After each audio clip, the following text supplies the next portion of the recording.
Lah dalah apa ora nyemelangi kowe?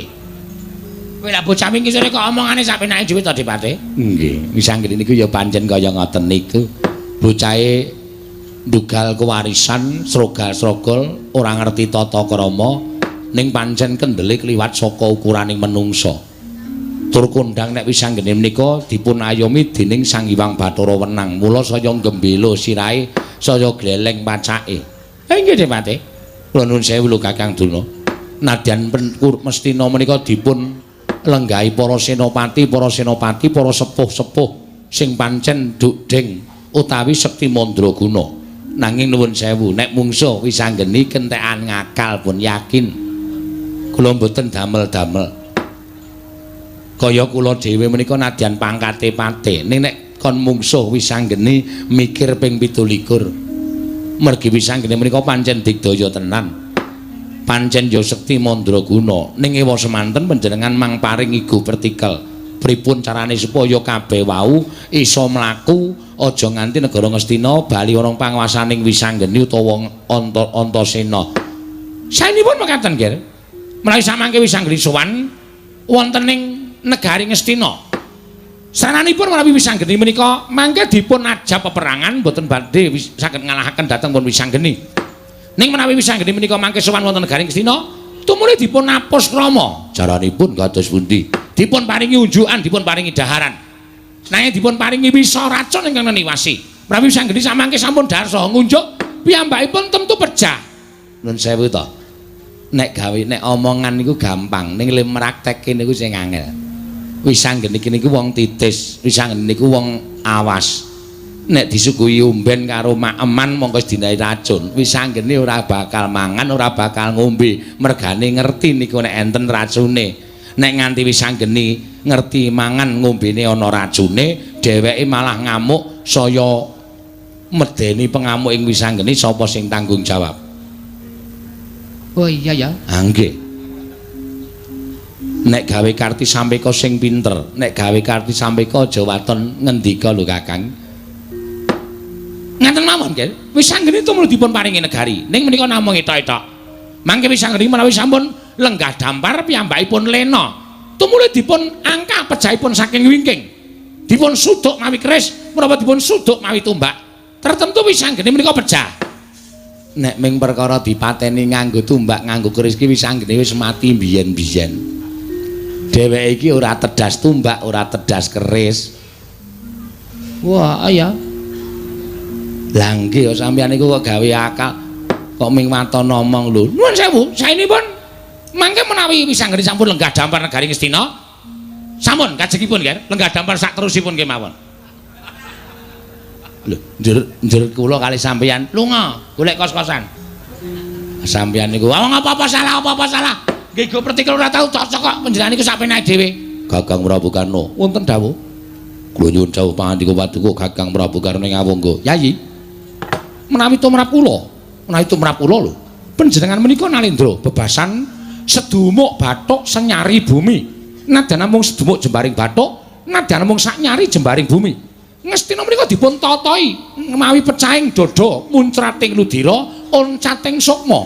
Peda menapa panjenengan dados Nalendra? Namung kalian bayi wingi sore kemawon panjenengan dadak ketarenan kalian tiyang sepuh. Menawi cara kula ngleling semi, menawi panjenengan ajrih kula mangking badhe ngajangi jembar anak kula Wisanggeni. Wonten maring adawuh nggih, Baturna. Wonten dawuh nggih. Kakang Prabu Karna ing Awangga. Iki wonten timbalaning adawuh Yayi. Anggen kula nglempaken sangganing para sepuh. Madyaning datu ya negari Ngastina dinten sak mangke. Mboten sanes kejawi namung anggen kula sampun nampi Nawala. Wondene Nawala menika kakintun saking atmaja kula inggih menika atmajanipun Yayi Janaka Panengah Madukara. Mboten sanes kejawi namung anak kula pun Wisanggeni. Bawaduna kula wonten timbalan Kakang Prabu Karna. Wonten dawuh Yayi. Sareng kula buka wujuding Nawala tumunten kula surasa salebeting Nawala. Mboten kinten babar pisan bilih dinten samangke Wisanggeni badhe sowan dhateng negari Ngastina ingkang wigatosipun badhe nyuwun negari Ngastina sak kukupan. upami ingkang putra pun Duryudana boten saged maringaken negari menika sakukupan wisanggene nyuwun sak sigar semangka dene wigatosipun wisanggeni kepengin sanget ngraosaken dados nalindra wonten negari Ngastina. Paman wonten dawuh ngemuti bilih wisanggeni menika nadyan lare wingi sonten wisanggeni menika tasih muda tumaruna nanging jagat menika ngantos kebrebegen dhateng kumandhangipun anak kula pun wisanggeni nyata satunggiling nem-neman ingkang debya Surasekti kalintang jayaning perang Turtawasis sing samu barang lir mila mboten nama mokal nadyan ingkang putra menika nampi Nawala jejering Nawala menika kala wau namung saking wisanggeni ingkang menika anak kula piyambak nanging kuwatosing manah mboten kados dinten sakmangke menika kuwatosing manah kula menawi ngantos sakmangke wisanggeni menika purun kurda tan wurunga negari Ngastina badhe dados kukupanipun wisanggeni monggo wonten madyaning Nawala dipun serap menawi ingkang putra Ngastina boten maringaken negari menika dhateng pun wisanggeni badhe dipun rebat sarana menapa kemawon badhe dipun ajangi jenengipun wisanggeni mila paman kula kedah kados pundi nadyan kula menika tiyang sepuh nanging blaka suta menawi kula mireng dhateng kumandhangipun wisanggeni manah menika miris karana sampun marambah makaping-kaping Kurawa menika menawi Sulaya kaliyan anak-anak Pandhawa boten saged unggul boten saged menang ila dinten samangke kula nyuwun pepretegelipun paman kula sejenar Bapa Durna duwen Kakang Prabu Karna ing ngawangga kados pundi anggen kula badhe paring wangsulan dhateng anak kula pun wisanggeni anggenipun sampun adreng kepengin nyuwun negari Ngastina menika paman nyawa-nyawa jimat kula nggih sesemban kula wonten ing Madyapada prapteng delahan kula nuwun sewu nggih menawi mekaten saenipun paduka anak Prabu maringaken negari menika dhateng pun wisanggeni sababipun menapa paduka paring dawuh mekaten jumbuh kalian pangandika paduka kula menika nadyan sampun keladuk yuswa nanging menawi pepanggihan kalian lari menika nuwun sewu manah kula menika kuwatir manah kula menika was-was krana panci leres lare menika dibya Surasekti kalintang jayaning perang sampun marambah mbah para Kurawa menika tanding kalian pun wisanggeni mboten nate saged unggul yudanipun menawi ngantos sakmangke wisanggeni menika wantun damel peperangan wonten negari Ngastina krana paduka anggondheli negari menika kula nuwun sewu kula kinten Ngastina menika badhe dados Karangabang krana kasektenipun wisanggeni menawi kula mekaten lajeng menapa ing kedah kula tindakaken ingkang kedah dipun tindakaken negari menika dipun paringaken dhateng pun wisanggeni pun menika tentrem ayem nggih bawan wonten dawuh menawi ngantos negari menika kula paringaken dhateng pun wisanggeni lajeng kula sakadang badhe mapan wonten pundi lah menika awratipun wonten mriki menika langkung-langkung menawi paduka purun maringaken negari menika dhateng pun wisanggeni kula nuwun sewu menapa mboten banger bacin asmanipun Nalindra Ngastina Prabu Duryudana ing atasipun paduka menika Nalindra ing sampun pinitados dening para kawula sak negari Ngastina wonten kraman ingkang wujud wisanggeni njaluk negara panjenengan paringaken nuwun sewu sedaya para kawula sami anyengguh yen to Nalindra Ngastina menika mboten saged kinarya pengayoman mboten saged dipun dadosaken pengayoman tuwin pepayung ketitik namung kalian lari alit kemawon paduka ngiklasaken negari menika dipun paringaken wisanggeni nanging upami mboten mekaten upami paduka menika handhadhaki dhateng pengamukipun wisanggeni tan wurunga namung badhe kathah kurban ingkang tuwuh saking kadang-kadang paduka piyambak inggih menika Sata Kurawa ingkang mbelani paduka anak Prabu Ngastina sakmangke ngaten kemawon nggih tumrap ingkang bapa ing kepatihan dipun petang sae ingkang pundi antawisipun paduka menika ngekahi negari Ngastina kaliyan paduka menika maringaken negari Ngastina ngaten kemawon dasaripun panjenengan menika Nalindra ingkang menang nyekel Purbawasi saning negari menika paduka. Mila kula sumanggaken dhateng jengandika anak Prabu Ngastina. Nggih. Matur sembah nuwun. Bawaduna Wonten dawuh, Ger. menawi panggipun Bawaduna kados pundi? Oh, gandhok mleguduk suwaru gembal sumarante hawala. Kula nuwun sewu menawi paduka dangu babakan pamanggipun ing Bopeng Sukalima. Kula nuwun sewu lho, Ger. Mboten nama kula menika arep-arbah pisang. Namung kula mboten benten kalian pamanggipun Adipati Harya Sengguni. Negari menika dipun paringaken wisanggeni. Menapa kula ngekahi negari menika kanthi nglampahi peperangan Menika langkung prayogi. Nanging nuwun sewu menawi Adipati Harya Sengguni paring dawuh wonten kalih pilihan ing kedah panjenengan lampahi maringaken negari menika menapa ngekahi negari menika. Menawi tumrap kula kok saenipun dipun paringaken, Ger. dasar panjenengan Bawaduna kados menapa? Menika ngaten. Jumbo kalian menapa panjenengan dawuhaken wisanggeni menika mboten lare bain-bain. Wisanggeni menika mboten lare sesamunipun lare menika mboten. Nanging wisanggeni menika pinunjul ing apak-apak mbrojol ing ngakerep. Atmajanipun Pandhawa ingkang digdaya sekti kalintang jayaning perang menika namung kalih. Inggih menika wisanggeni kalian pun Antasena. Kamangka bocah loro menika ora tau pisah. Hara. Mawi wisanggeni wonten Antasena tartemtu wonten. Lah menika lho, Ger. Petanganipun ing Bopeng Sukalima kuwatos ing manah kula. Menawi wisanggeni menika mangke sowan wonten negari Ngastina, mboten namung ijen nanging kalih Antasena. Lah, sapa ya ora cilaka wong-wong Ngastina. Inggih. Tak pikir-pikir napa sing mangendikake niku bener. Nggih, Dipati. Mergo anak-anak Pandhawa niku sono incane dhewe-dhewe. Oh, ngoten. Nggih. Nek Abimanyu karo Gatotkaca, nek Irawan karo Antarja. Niku wong-wong loro niku ora tau pisah. Padha tresna siji lan sijine. Abimanyu ora tau pisah karo Gatotkaca, Irawan ora tau pisah karo Antarja. Nek wisanggeni nek ndi-ndi mesti karo Antasena. Wong Kocluk mungsuh wong Kocluk. Nggih. Ngoten nggih Kakang Durna. Nggih. Mula nek nganti mangke wisanggeni sowan wonten negari Ngastina, mongkong nganti kadange sepa Satria Ngrandu Gumbala Antasena. Oh, nuwun sewu, Ger. Monggo-monggo sami pados kontrakan kemawon, Ger. Liripun kados pundi? Tartemtu mboten ngantos sak suruping surya, mboten ngantos telung kedheping paningal. Negari Ngastina temtu bedah. Wangsul dhateng panguwaosipun Wisanggeni lan Antasena. Nggih. Kula nuwun sewu, menapa mboten wonten pandangan saking paduka ngemutaken dhateng pun Wisanggeni. Bilih perkawis negari menika perkawisipun Pandhawa lan Kurawa. Mbenjang wonten lelampahan ingkang sinebut Bratayuda Jaya Binangun ingkang samangke kinarya tandha pungkasaning jaman Pandhawa lan Kurawa. Wangsulipun negari Ngastina menapa paduka ingkang tansah ngekahi negari Ngastina. Kula sampun atur nawala dhateng pun Wisanggeni. Babakan perkawis menika wontene wangsulanipun namung cekak dos pundi? Bratayuda baridipun gege mancine digelak mangsane.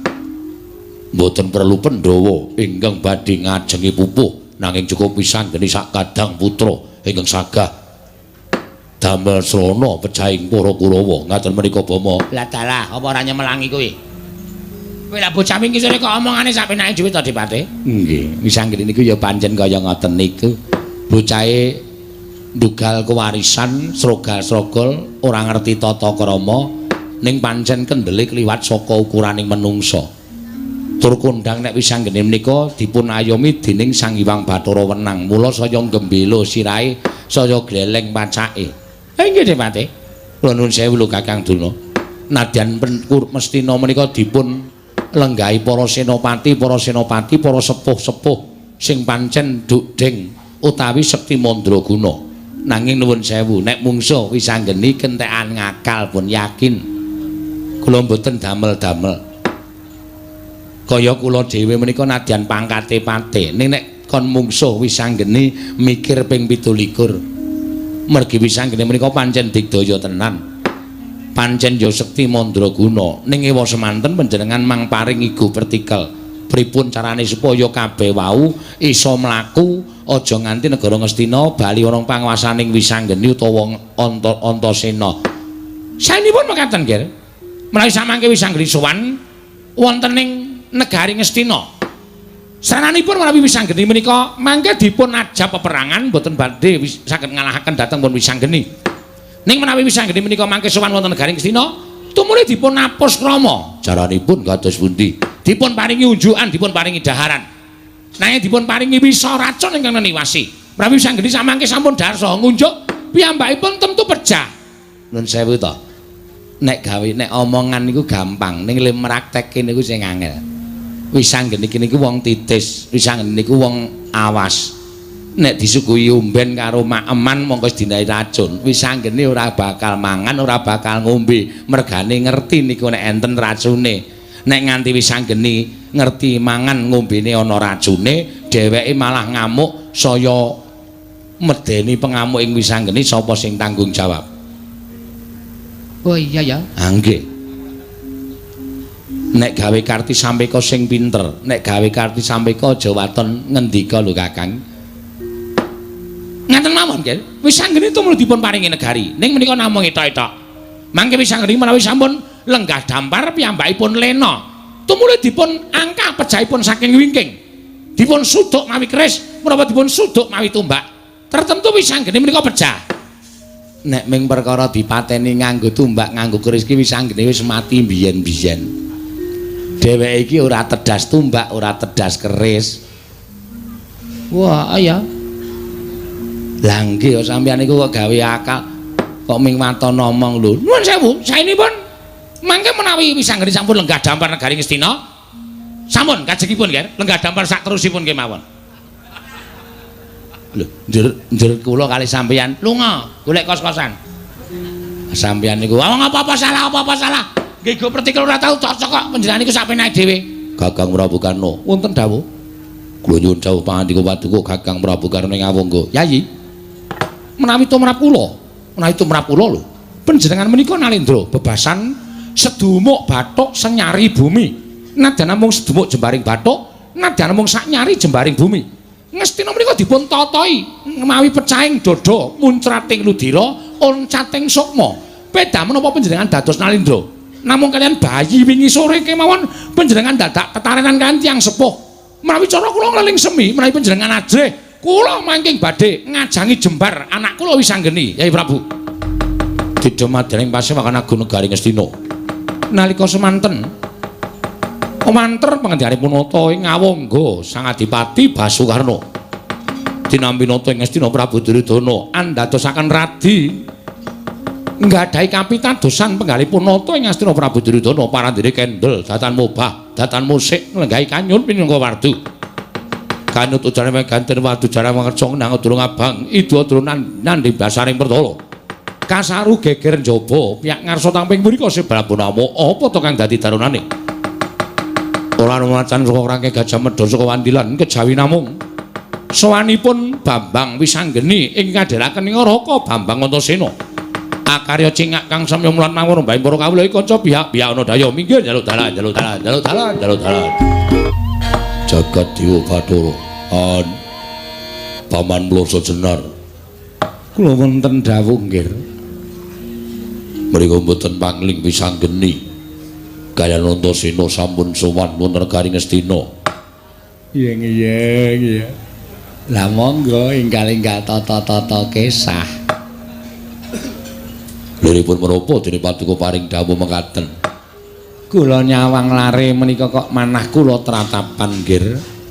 Mboten jenak. Malah sak mangke kok monggo tumuli katimbalana kemawon menapa wigatosipun. Nggih, paman lenggah sekeca. Nuninggih ngestaken dawuh. Wisanggeni. Padhararja sak praptamu Wisanggeni. Pangestune Siwa Ngastina slamet tekaku wae. Aku ngaturake bektiku katur. Ya tak tampa ora liwat pangestuku tampanana. Iya. Ndak gegem dadiake jimat. Antasena Padhararja sak praptamu. Ngastina ki apa cedhak wong asa-asa apa, Dik? Keraton kok teng krompiang. Iya, pancen kaya mengkono Padhararja sak praptamu. Pangestune Pakde slamet tekaku, Pakde. Aku ngaturke begitu katur ya Pakde. Yo. Dak gegem dadiake jimat. Nek tak loke malah saya seru Antasena. Mula aja tak loke. genah kae nek dilokke malah dadi umbul-umbulke. Heeh saja ya. Padha raja sapraptamu wis anggeni. Iya, ngestune Simbah Durna slamet tekaku. Aku ngaturake sembahku kunjuk ya, Mbah. Oh iya ya tak tampa cah bagus. Ora liwat pangestune mbahmu Tampanana wis anggeni, tak kekem dadekake jimat.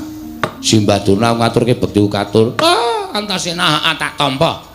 Ora liwat pangestuku Tampanana ya Antasena, tak gegem dadekake jimat. Wayah Mas katuran Karaharjan. Simbah Pati Sengkuni slamet tekaku, Mbah. Aku ngaturke bekti katur. Anggir Antasena, ya Mbah, slamet tekaku. Aku ngaturke bekti katur ya, Mbah. Nggih, kula tampi. Dawah sami-sami dipun sekecakaken. Ora kurang kepenak praptaku Simbah Pati. Yo, Simbah Pati kok ya ora kurang kepenak praptaku. Wis anggene padha raja sapraptamu. Siwa Karna ngawangga slamet tekaku. Aku ngaturke bekti katur ya, wa. Iya tak tampa. Ora liwat pangestuku Tampanana, tak gegem dadekake jimat. Antasena padha raja, ya slamet, Pakdi. Aku ngaturke bekti katur ya, Pakdi. Iya tak tampa pangestuku Tampanana, tak gegem dadekake jimat. Wis anggeni. Apa wa? Gawe kaget penggali wong tuamu. Ana wigati apa marang matura ingkang terwaca? Wis dikeparengake matur? Ya, wis tak keparengake. Ya, matur sembah nuwun tanpa pepindhan. Ing sepisan aku ngaturake bektiku kunjuk ngersaning Siwa Duryudana ndungkap angka 2. Ya. Aku nyuwun prisa karo Siwa Duryudana. Nyuwun prisa bab apa? Apa Siwa wis nampa nawala saka aku? Wis tak tampa nawala saka anakku lanang Dresila Geni. Wis nyurasa isining nawala? Ya, wis tak surasa isining nawala. Lah, yen ngono aku nyuwun wangsulaning Siwa Duryudana. Aku njaluk wangsulaning Siwa Ngastina babakan nawala ingkang sembok surasa mau piye munggo pangandikaning Siwa Ngastina. Bisa geni ana paran.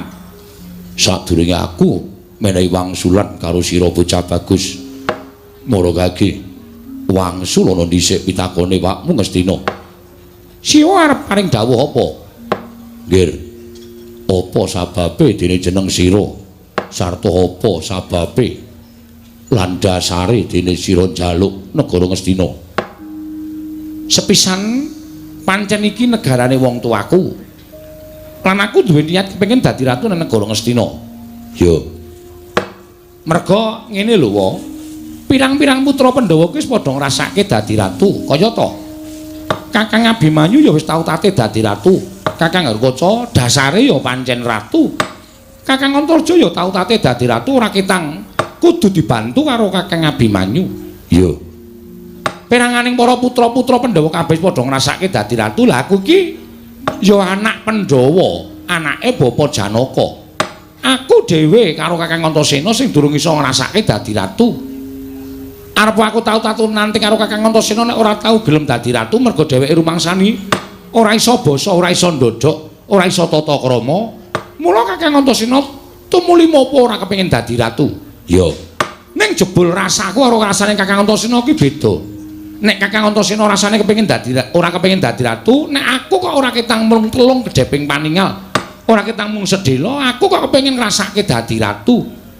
Lah, gandeng aku kuwi ora duwe negara, aku kuwi ora duwe papan. Mula aku pengen dadi ratu ana ing negara kagungane wong tuaku. Sik. Kowe aja ngawu gawar ngawur. Ngastina iki tok anggep darbeke wong tuamu dasarmu apa? Kowe engko nek tak critani ora malah isin lho. Kowe engko nek tak critani malah isin, wis rasane dadak tok takokke, saiki aku mung kepengin Ngastina ki tok paringake apa ora? Nek tok paringake matur nuwun, nek ora tak dawuhi utawa tak suwun jaga jagang sing jero, beteng sing kandel. Wis anggere nadyan ming wong loro karo Kakang Antasena, aku keduga lan ora wedi mbedah negara Ngastina. Bagus, ngono kuwi wis rasa dadak kowe ana omong ni. Gale ngrungokke. Wis terus wae dikekeke wenehke apa ora? Nek diwenehke matur nuwun, ora rasa wedi. Alah dene kowe nggawa aku Dr. Andes Antasena.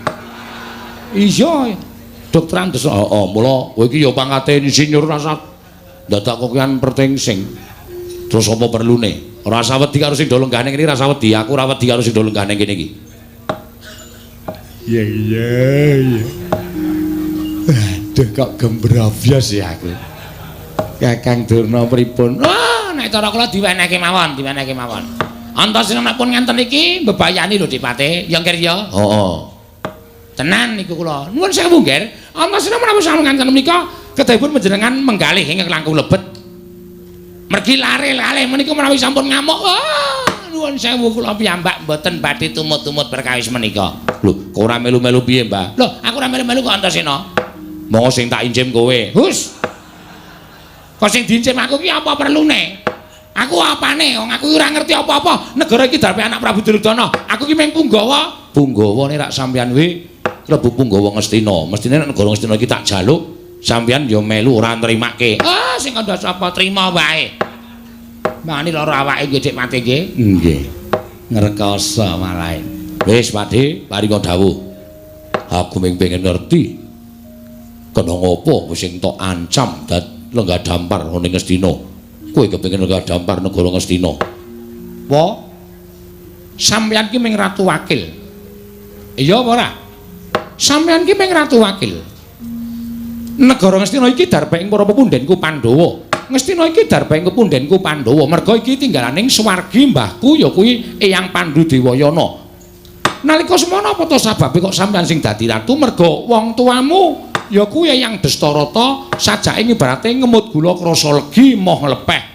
Ngastina ora dibalekke marang para Pandhawa, ning diwenehke marang Atmajaning Pambayun ya kuwi Raden Kurupati. Raden Kurupati kuwi sampeyan kuwi, terus saiki slegrang-slegreng nyam kamukten, kendangan dengkul sila tumpang, ngeceh-ceh bondo negara sing jane dudu hakmu. Iya ora? Mula sampeyan ki ratu wakil, dadi nek aku ki njaluk negara Ngastina kuwi sak trepe, wong aku ki anak Pandhawa, aku duwe hak tumrape negara Ngastina. Kok dadak takon perkara kuwi lho, mangane kowe kewirangan. Aduh insinyur disepelekke. Mbah pripun? Monggo klasa bantal digulungi. Kisah saking mriki kemawon, Ger, malah nyemelangi. Yo. Iya piye? Aku njaluk inah. Si wong Ngastina njaluk wektu. Yo. Njaluk wektu pirang dina, pirang sasi. Ning aku pegah nek tibane taun. Njaluk wektu piye? Njaluk wektu tak wenehi wangsulan kelawan kowe. Saora-orane wektu sawetara tak nggone mikir. Aja gelem nih, kok lunak banget to. Njaluk saiki ya saiki, aja dinehi wektu. Nek dinehi wektu ngerti ra? Wong Ngastina ki licik-licik. Terutama sing ndodok ning isore si wong Ngastina kae. Kae wonge licik banget nek nganti kowe dihapus krama, dihapusi malah ngrekoso ora iso dadi ratu. Ngono ya Kakang? Oh ya. Ya wis. Manut karo kakangku Antasena, entuk ya saiki, ora entuk ya saiki. Nek saiki entuk matur nuwun, nek ora piye Kang? Ngamuk. Ngamuk.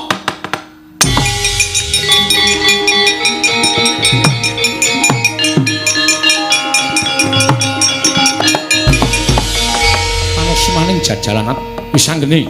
Lho, iki si wong Ngawangga. Ya, aku wong tuamu Ngawangga. Lah kok dadi jumeneng ning ngarepe wis anggene? Gandeng Yayi Prabu Ngastina ingkang tak anggap bingung penggalihe merga ora iso mutusi marang lelakon iki, aku yang bakal mutusi. Lho. Si wong Ngawangga sing mutusi. Ya, dasar para nyata. Walah dalah. Kakang Antasena piye? Sing mutusi Senopati Ngastina. Mundur piye? Tak wangsulane. Lho kok kowe sing wangsuli? Senopatimu sapa? Kakang Antasena. Senopati musuh Senopati. Kowe juragan ngaso. Iya. Maju kene. Yo. Aduh Antasena sikil-sikil. Yo. Ah, mengadeg kok ngidak sikil. Ora sengaja kok sikil apa? Krunguku kikil. Pakde Karna. Iya Antasena lho, wis anggene gedine ning mburi. Sing dadi senopatine wis anggene aku. Mula nek Pakde Karna ngaku senopatine wong Ngastina, aku ya ngaku senopatine wis anggene. Kersane Pakde piye? Karepku aku bakal ngukui negara Ngastina. Nek ngono wis tok antepi tok kukui. Iya, iki dadine perang. Nadyan perang aku ora wedi. Nek pancen ora wedi perang, ora ning kene papan moneter kadigdayan. Sisan gawe tak jajal kaya apa kekuatane Senopati Ngastina. Wah, keparat. Ucapmu kemewat kaya regem jimat. Gleleng pacakmu gembelo sirahmu. Wong tuamu wae wedi karo aku lah kok kowe dlangap-dlangap patur bisa muwus. Wong tuaku diaru Pakdi sakarepe ning Antasena iki ora tau sing tak wedeni. Metu coba golek pawan sing jembar. Wah, ora minggat glandang gandeng dening aku barang.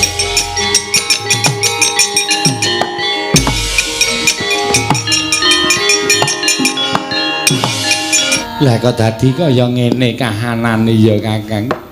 Antasena pancen wis diniati mbantu karo adine. Ah, gandeng mleguduk suwaru gembol sumarante. Urung bakal nyawang tibaning korban ingkang akeh demate. Nggih, Kakang Premban Durna nggih. Tumrap kula perkara niki mboten sah dipetung-petung malih pun diniati maju wonten peperangan ya kudu diniati. Bawana. Wonten dawuh nggih. Sampun ngantos negaken dhateng negari Ngastina.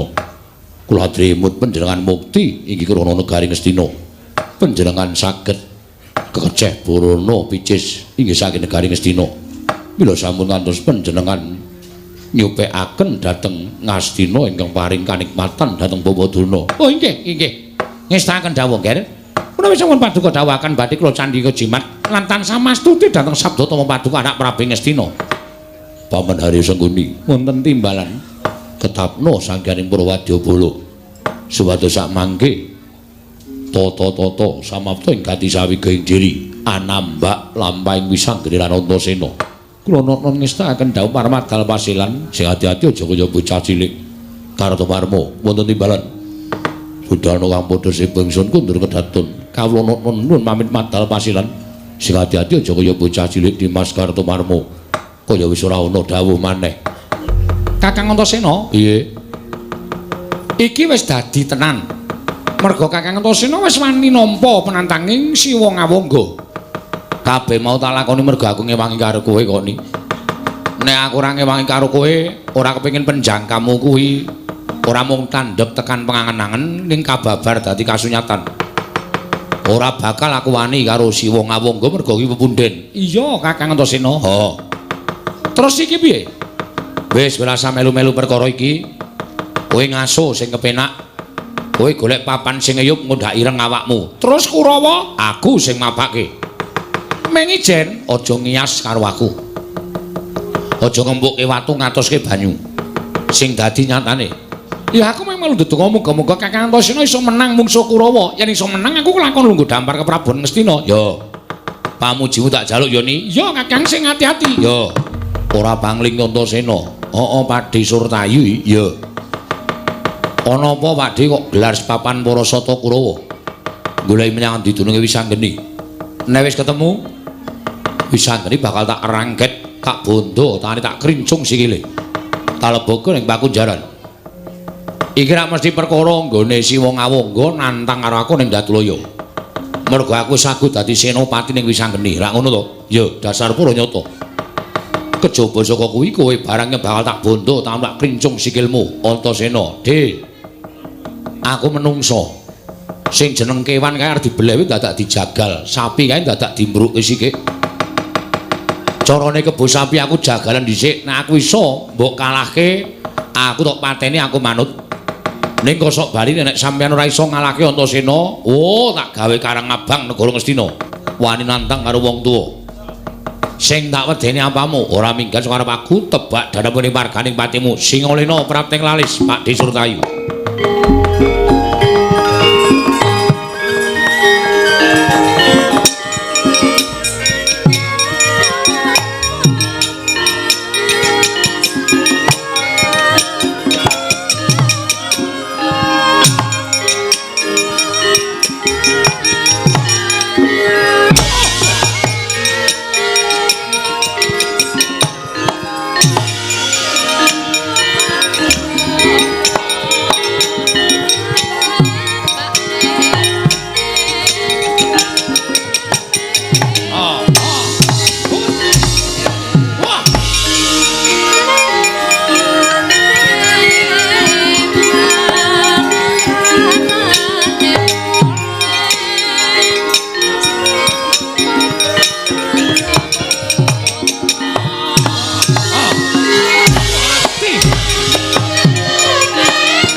jebul Gajah Wara.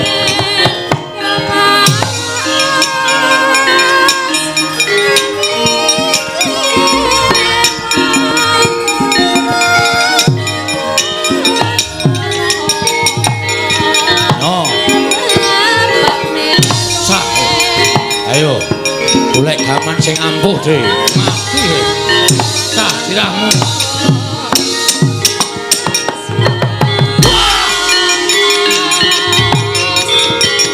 Oh. Dong mati. Wah.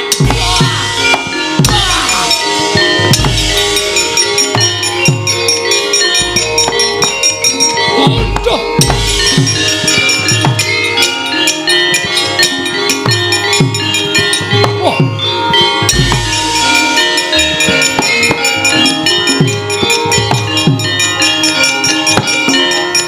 Surtayu kowe Pakde.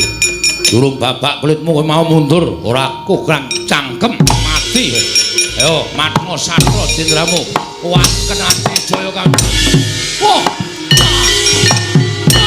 Wah.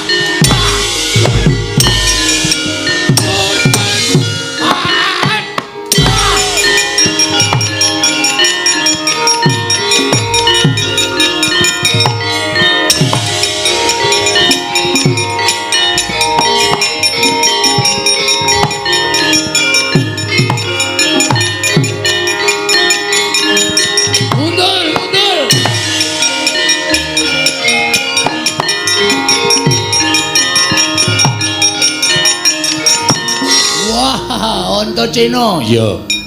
Pakde Durma gati arep ngopo? Ngelabrak kowe, bondo tanganmu ngelincung sikilmu.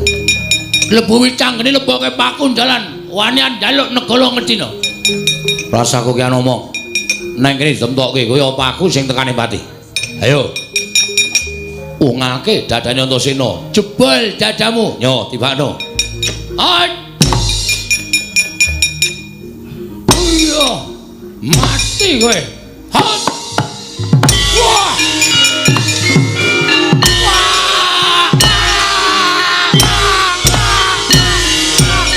Wes lho.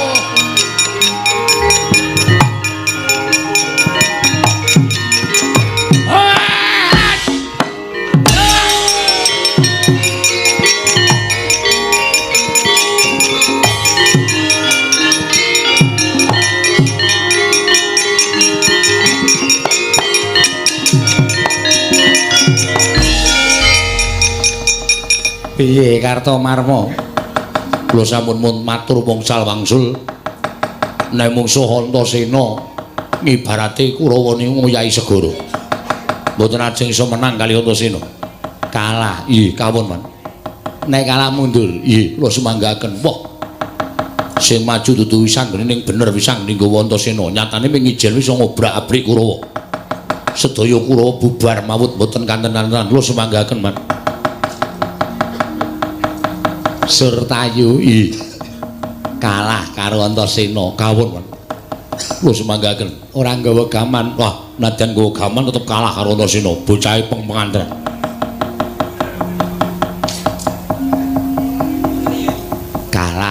Kalah mantek-entekan.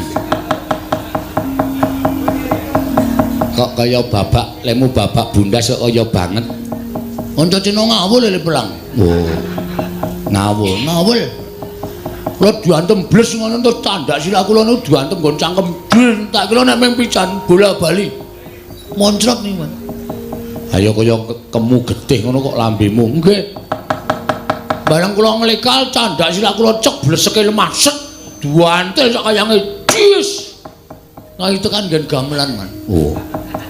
Kuntal. Terus ajeng mundul.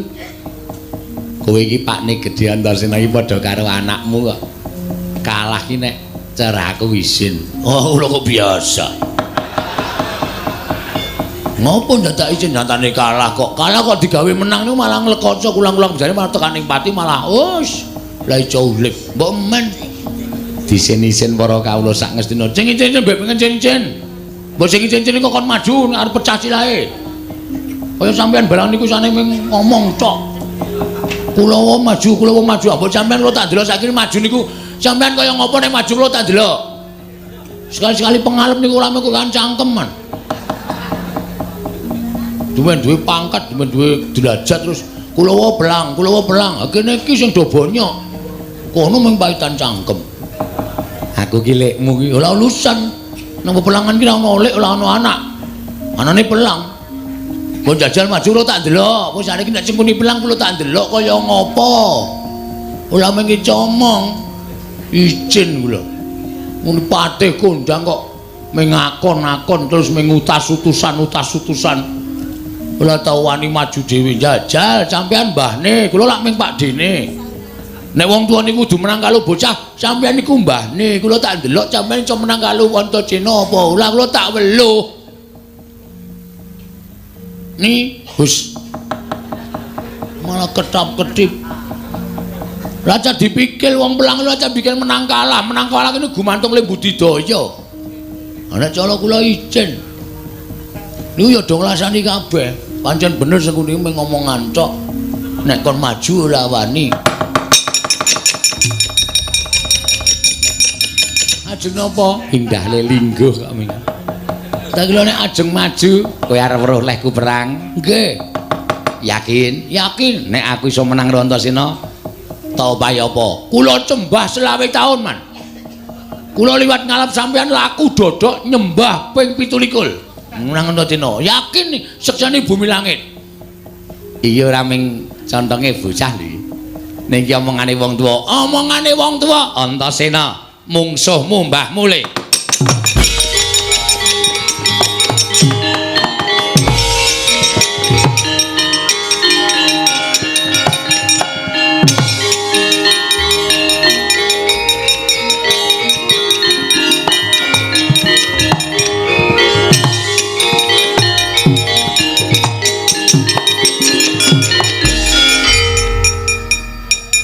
Kok kesusu-susu arep nendi, Mbah? Ora nendi-nendi ya ming nang kene iki kok. Kok kaya raine kok kaya pasuryane kok kaya abang kaya nesu. Nesu aku apa? Ora. Nesu kowe timbang cilaka apa? Lah nesu sapa? Nesu Durmagati. Duneke apa ro Pak Durmagati? Aku dunek-unekke entek amek kurang golek. Wong aku iki gaweane ndhawuhi Kurawa karo Durmagati dunekke wong gerang isane ming kakean cangkem. Lara atiku. Ayo bener kok, sing bener Pak Durmagati. Lho, lah kok kowe kok malah kancane Pak Durmagati. Ayo tenan kok sampean iku saksuwene iki kok ora tau wani gelut ngono lho, anane ming ngakon-akon tok, ming dawuh-dawuh tok. Mbok sekali-sekali sing ngene gelut yo jajal. Karo aku wis sing bayi wingi sore. Bayi wingi sore ning ampuh e. Bayi wingi sore ning Digdaya iki jajal se. Ayo jajal piye? Tak bebaske wis, sampean ngantem nganggo apa-apa entuk. Nggawa gaman entuk, nggawa tumbak entuk, nggawa godo entuk, nggawa keris entuk, nggawa candrasa entuk. Bebas. Nek nganti iso gawe babak kulite Antaséna, aku meguru karo kowe 20 taun. Berarti 50 taun. Lho. Sing 20 Durmagati, sing 20 kowe. Aku disembah wong loro suwene 50 taun. Manut ning waton sampean gelem karo aku. Ora. Mangane ngrekoso. Terus ngopo iki? Anu wae, aku njaluk tulung. Tulung piye? Mbahmu iki umbulna ning pasna cengele Durmagati kae. Tak njlokane. Kok rasaku kok kaya lara-lara. Ngono, ning aja tibake liyane lho Antaséna ora. Paske Pak Durmagati, paske Pak Demu Durmagati apa.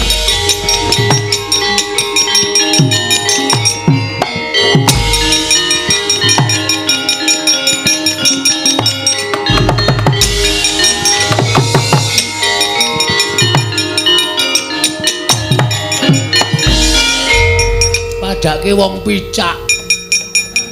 Lumangsane aku la weluh glenak-glenik. Pidak jempol kali Antaséna. Konjol ngerti-ngerti cengkune mumbul dhuwur banget lip niba kaya watu. Pethoke bendho pecah silamu.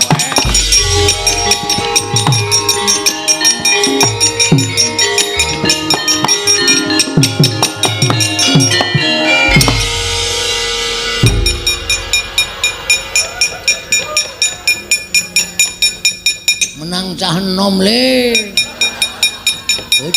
Modal mbok emen.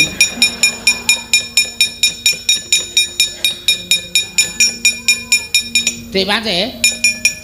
Dicuni.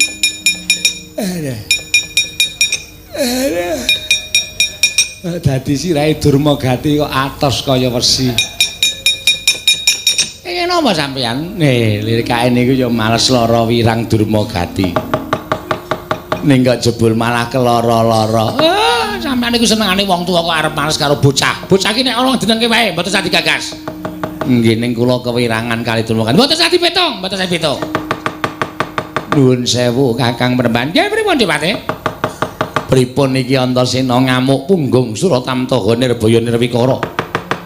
Piyambakipun dados senapatinipun wisanggeni. Kula nyuwun tulung kaliyan Kakang Peremban Durna supados saged nyirep dhateng kamurkanipun pun Antasena. Antasena. Antasena. Kowe wani ngobrabrik barisaning para Sata Kurawa. Kena kowe gempelo sirahmu gleleng pacakmu. Ning kowe kuat nadahi Kyai Sundha Manik aku meguru 20 taun karo kowe Antasena.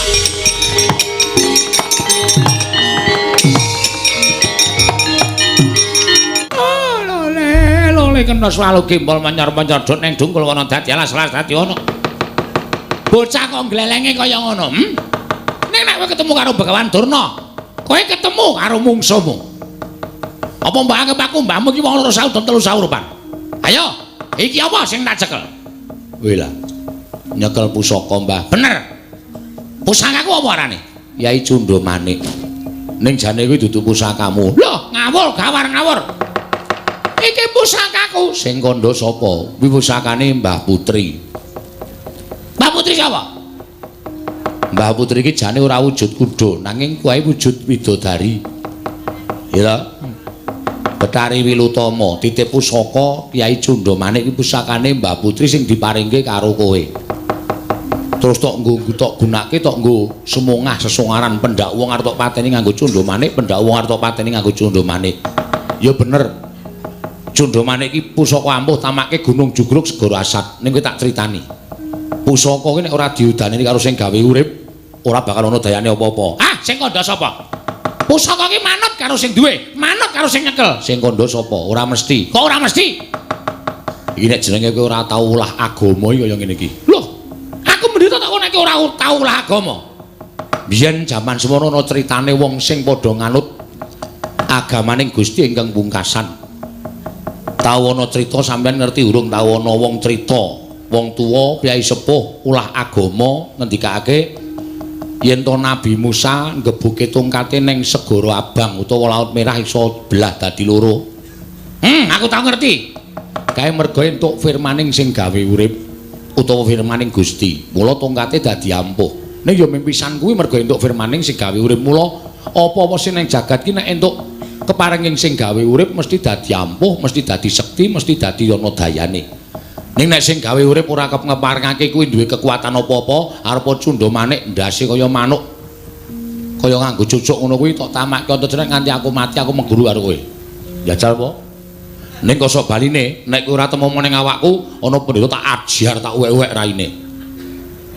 Ya ora nganggo kudu uwek-uwek. Diajar wae kok ya. Ayo coba piye? Dibuktekke nek pusaka kuwi gumantung marang panguwasaning Gusti. Pusaka menungsa apa sing kumlip ning jagat iki kabeh semendhe marang panguwasaning Gusti. Percaya karo aku. Lho, selagine menungsa sing iso omong, iso meluh, iso kumrimbyah tangane, iso jangkahake sikil. Wah, digdayane kliwat ukur. Derajate dhuwur. Bondo donyane akeh. Ning nek Gusti ngeparingake mati, mati. Ora ndike kekuatan apa-apa. Bondo donya ora iso dienggo sangu, derajat pangkat ora iso dienggo nyuwun ngapura karo ngersaning sing gawe urip. Ya. Ha iya. Ayo jajal kok piye? Nek jajal nyo, tak tamakke. Nyonya wis. Nggon weteng ya kena, nggon dodo ya kena. Ning nganti aku mati, aku nyembah karo kowe sak pusakamu tak sembah. Mula aja gampang gleleng nek duwe pusaka ampuh. Nek Gusti ora ngeparangake ra ndek kekuatan, ora nggih kekuatan apa-apa. Ngono, kabeh gumantung karo Gusti. Nek kowe percaya karo kekuatane iki, kowe menduakan Gusti kuwi elek.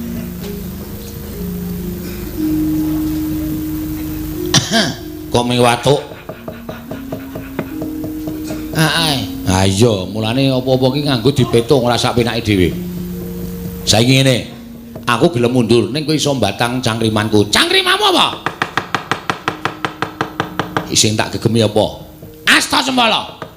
Asta kuwi tangan, Cempala driji. Nek tak gegemene iki tibane endi? Sakarepmu ngono dibake. Nyo tampanono.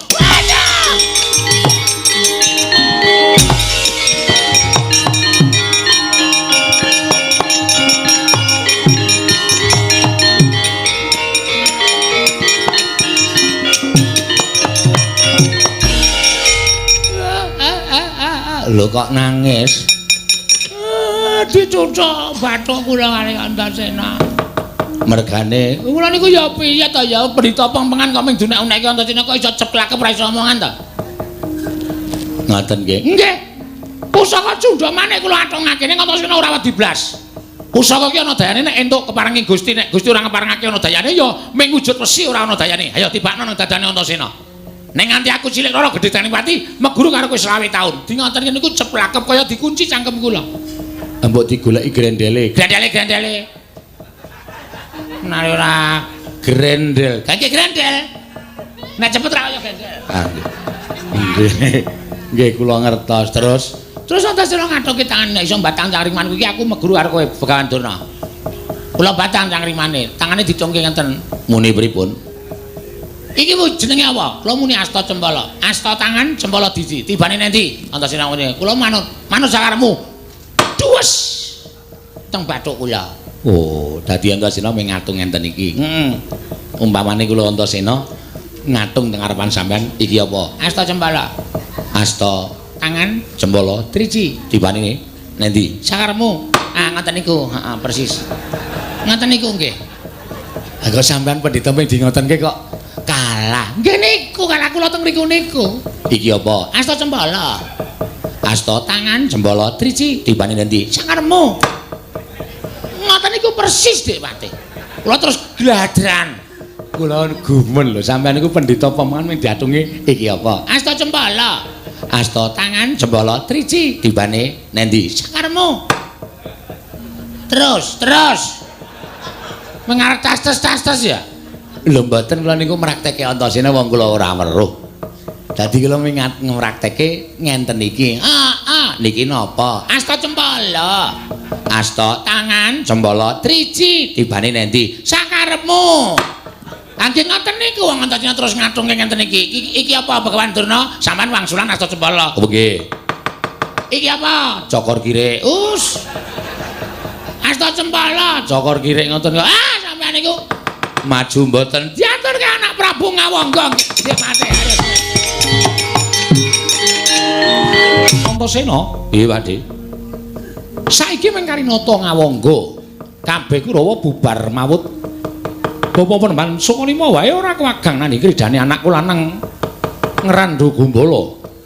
Nanging gandeng aku Senopati negara Kestina sing gedhe pangruang yen aku kudu wani lan aku kudu mentala karo kowe. Ora sah tido-tido, Dik. Ayo nek pancen Pak Diar nirake Antasena sirnakno, aku ora apa-apa. Aku seneng aku bombong patiku saka Pakde Ngawangga. Patiku saka wong tuaku dhewe. Jalaran aku ngerti karo sejarahe Pakde Ngawangga. Hus. Ora celmongan kowe. Lah kok dadi kowe muni ngerti sejarahe Nata Ngawangga ki tuwa-tuwa aku. Iya, ning nuwun sewu, piyai tuwa kuwi sugih pengalaman. Ning sing enom aja dikiwake.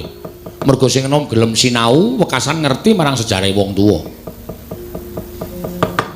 Nek Pakde gelem mateni Antasena aku matur nuwun banget tenan lahir batin. Mergo kasuwargane Antasena dibuka dening wong tuaku dhewe sing tunggal wadah karo bapak. Lho. Tunggal wadah piye? Nek tak sejarahke ora nesu lho sampean. Ora. Sampeyan ki padha-padha putrane Simbah Kunti. Ya mung nuwun sewu sampeyan nduk nalika semono Simbah Kunti Gerbini iki Simbah Kunti durung kagungan garwa. Mula terus sampeyan aja nganti bebaring asmaning negara Mandura, sampeyan dikelekke ning Bengawan Gangga ditemu karo Bapa Adirata lan Mbah Nada. Ya kuwi kusir negara Ngastina. Nek jane getih sampeyan karo getihe bapak ki padha tunggal wadah. Putrane Simbah Kunti. Mula aku nyebut sampeyan ku ya bapak. ya wong tuaku, aku nyebut Bapaku Dara ya bapak, nyebut Paman Janaka ya bapak, nyebut Siwa Ngamarta ya bapak, Pak Lene Klasdewa tak sebut bapak kabeh mergo aku ki anake Pandhawa. Lah Pandhawa ki sapa? Ya sampeyan barang kuwi. Nek jane jenenge kudu Pandhawa, mergo cacahe ora 5 ning 6. Ngono? Ya ra.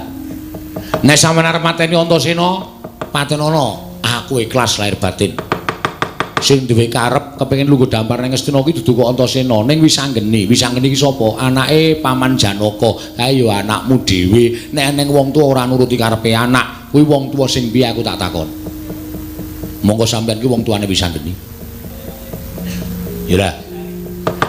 Doh nyono crak nyono kawula Ngastina nek karo lakon iki padha ngudarasa.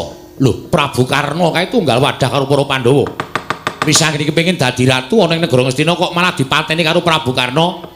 Wah, nek ngono pancen ratu Ngawangga iki wengis. Nek ngono pancen ratu Ngawangga yantraning anak karo bondo donya karo derajat pangkat diabotke derajat lan pangkate setan iblis sangat baik.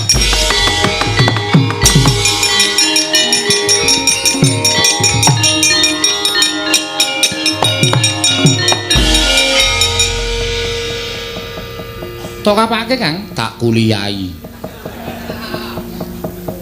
Nek adu atus sing balung kleting kulit aku genah kalah. Yakin kalah wong Siwa Ngawangga persasat kasektene padha karo dewa. Iya. Ning tekan kene tak unek-unekke. Tak unceki uripe. Terus mundur. Kowe lah pinter, lho dokter Andes. Lah iya. Nang karo insinyur kowe menang dokter Andes. Ya padha sing ngomong sapa? Menang dokter Andes, padha wis kowe rasa omongan kuwi pokoke butuh engko kelakon dadi ratu. Terus iki piye? Nih aku manut karo kowe. Kabeh Senopati Ngastina wis padha mundur. Terus Siwa Ngastina digoleki. Yo.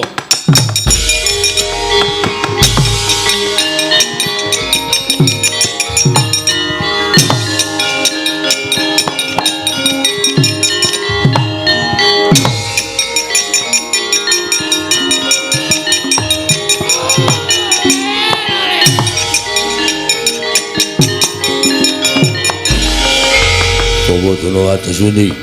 Nuwun sewu, Nger. Bubar mawon mboten kanten-kantenan negari Ngastina. Salang tunjang rebut ducung sami pados margining gesang. Inggih awet saking kridanipun Antasena kaliyan Wisanggeni kula semanggaken, Nger. Lajeng samangke atus pundi? Oh, mlajar mawon medal alun-alun pepengkeran. Sampun ngantos kadenangan dening Wisanggeni menapa dene Antasena. Mlajar dhateng pundi? Lah inggih menika ingin dadosaken bingung raos sing manihipun Mbok Ping Sukalima. Bawandana latri paring dawuh mlajar wonten pundi? Wonten dandang mangore kemawon nyuwun pambiyantunipun Iwang Pikulon pun. Bathari Durga, Nger.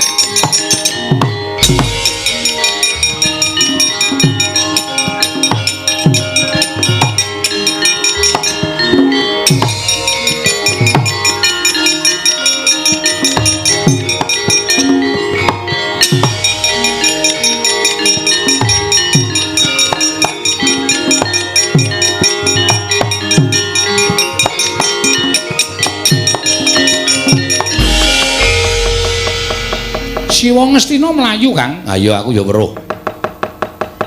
Liwat alun-alun pepungkuran karo Begawan Durna mlayune. Iya. Lah terus piye? Lah aku manut kowe, Ngastina wis komplang ki piye? Ngastina wis ora ana ratune, nek kowe arep duwe karep lungguh dampar ke Prabu Ngastina, ya saiki iki. Sing jarimu mung kepengin telung kedheping paningal mung ngrasake dadi ratu. Ora ngono to kowe? Iya. Lah saiki piye rasamu? Ning aku kok ora pengen dadi ratu nang Ngastina ya, Kang. Lah, malik meneh. Wah, ono cak totok ndase tenan kok. Kowe kok anakku ngendas-ndaske to? Aku ki senengane ngeyel. Mau tak kon milih aja Ngastina ni.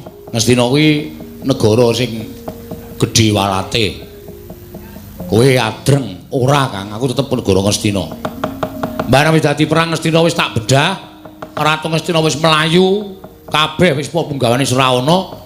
Saiki tekan kene sepi mingkari lungguh dampar nyuk. Terus aku dadi patih. Waduh, patih sapa? Patih Besta. Terus kowe ngrasake, terus aku kowe nek wis ngrasake kuwi mudhun dampar wis ngrasake dadi ratu, wis rampung masalahe wis rampung tekan semene. Rajane aku ki ora kok ndeniat dadi ratu ki nomor loro sing wigati. Aku mung kepengin ngapokke kelakuaning Siwa Duryudana lan sakurawane nggone tansah duwe watak angkara budi candala. Malik meneh. Ora malik iki tenan. Lah terus karepmu doyak wae, Kang. Sing dioyak Siwa Ngastina karo Begawan Durna. Arep nendi kae? Mengko yen kira-kira mencok ning sawijining negara utawa ngendi wae yen bantu karo Siwa Ngastina bedah sisan negarane. Kowe lah kowe iki pito. Wis to, melu ora? Ya melu.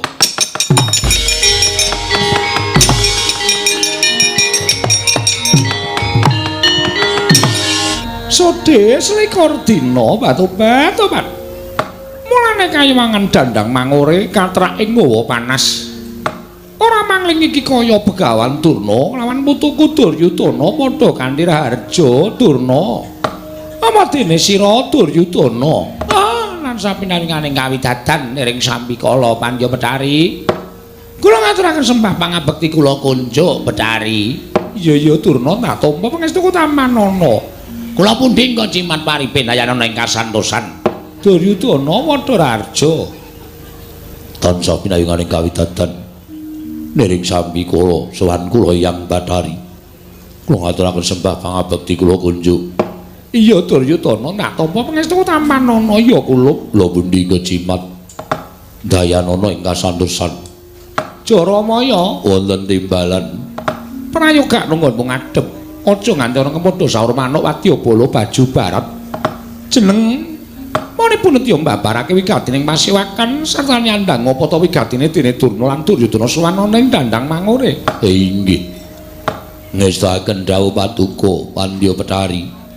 Menapa sampun paduka dawuhaken badhe kula candhingga jimat. Durna, kula wonten dawuh Pandya Betari. Duryudana wonten dawuh. Ana wigati apa nggon suwanane dandang mangore semengko pengak Badra. Sajake ana bab ingkang wigati para gage matura. Oh, wale-wale menapa Pandya Betari astunipun kula menika wakilipun anak Prabu Ngastina sesembahan kula Sri Prabu Duryudana. Badhe munjuk atur ngersa paduka Pandya Betari ing wonten magepokanipun kaliyan kawontenan negari Ngastina. Lho, Ngastina ya gene Durna. Oh, mugi andados ing kawuningan. Ngastina sak mangke sampun bedah. Anak Prabu Duryudana kepelajar saking negari Ngastina awit pokal damelipun wisanggeni. Kaliyan pun Antasena anggenipun kepengin ngrebat negari Ngastina.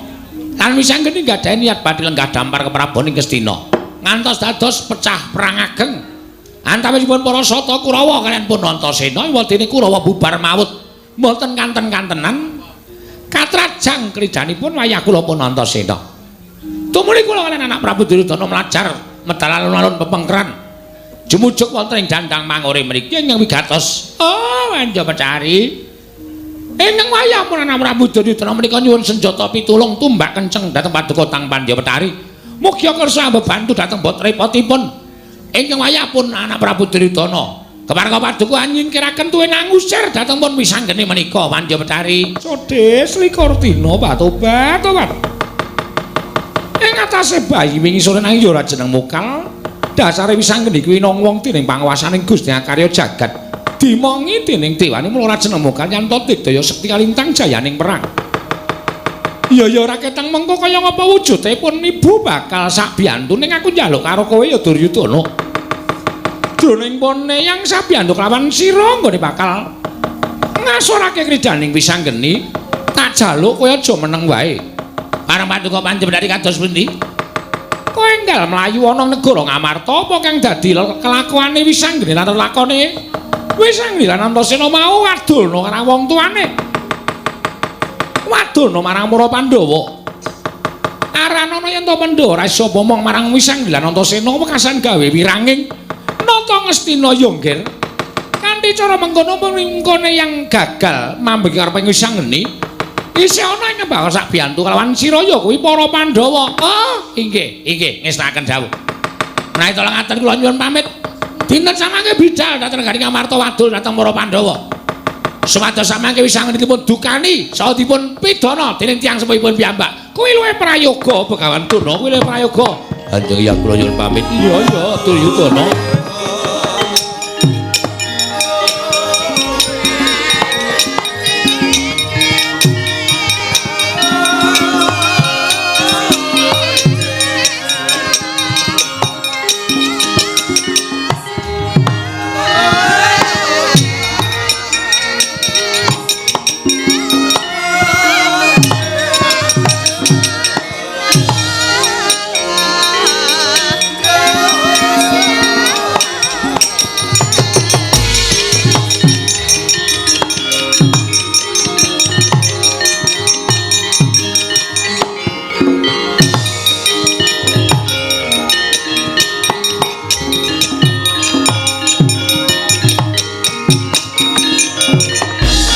Iki kaya wisanggeni.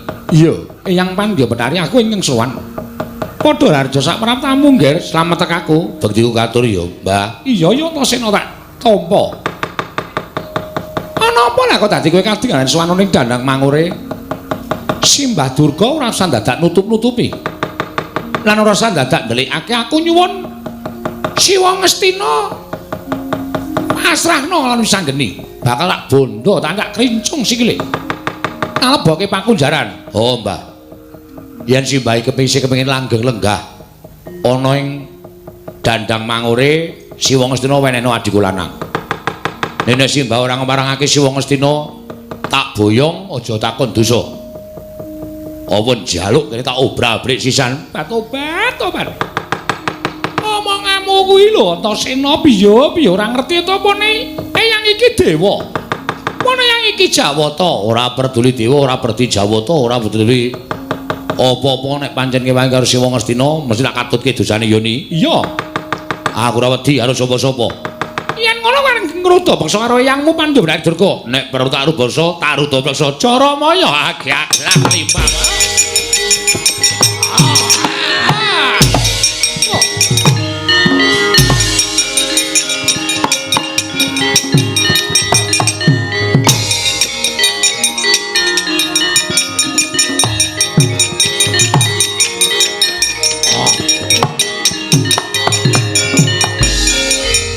Bayi wingi sore suarane kewewat kaya ngregem jimat kaya wani ndlat wesi abang.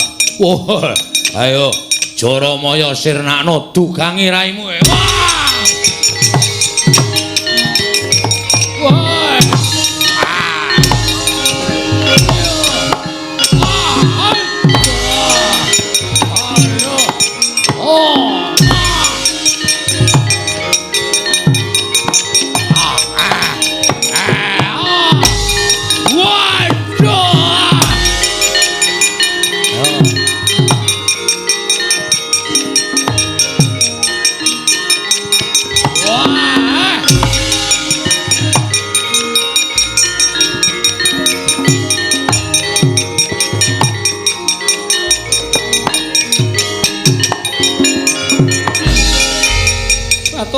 Tobat Antasena ngobrak-abrik para baju barat nganti bubar sasaran ora karo-karuan. Wis anggeni, kowe aja nekat yo, nggih aja nekat ora. Yen ora nuduhke Siwa Ngastina aja klakon dosa kowe tak inggatke saka Dandang Mangure. Apa kira-kira kowe wani karo aku sing tawedeni apamu? Oh, Tobat lakon mati dening aku keprok godo inten mati saiki. Aduh, Tobat.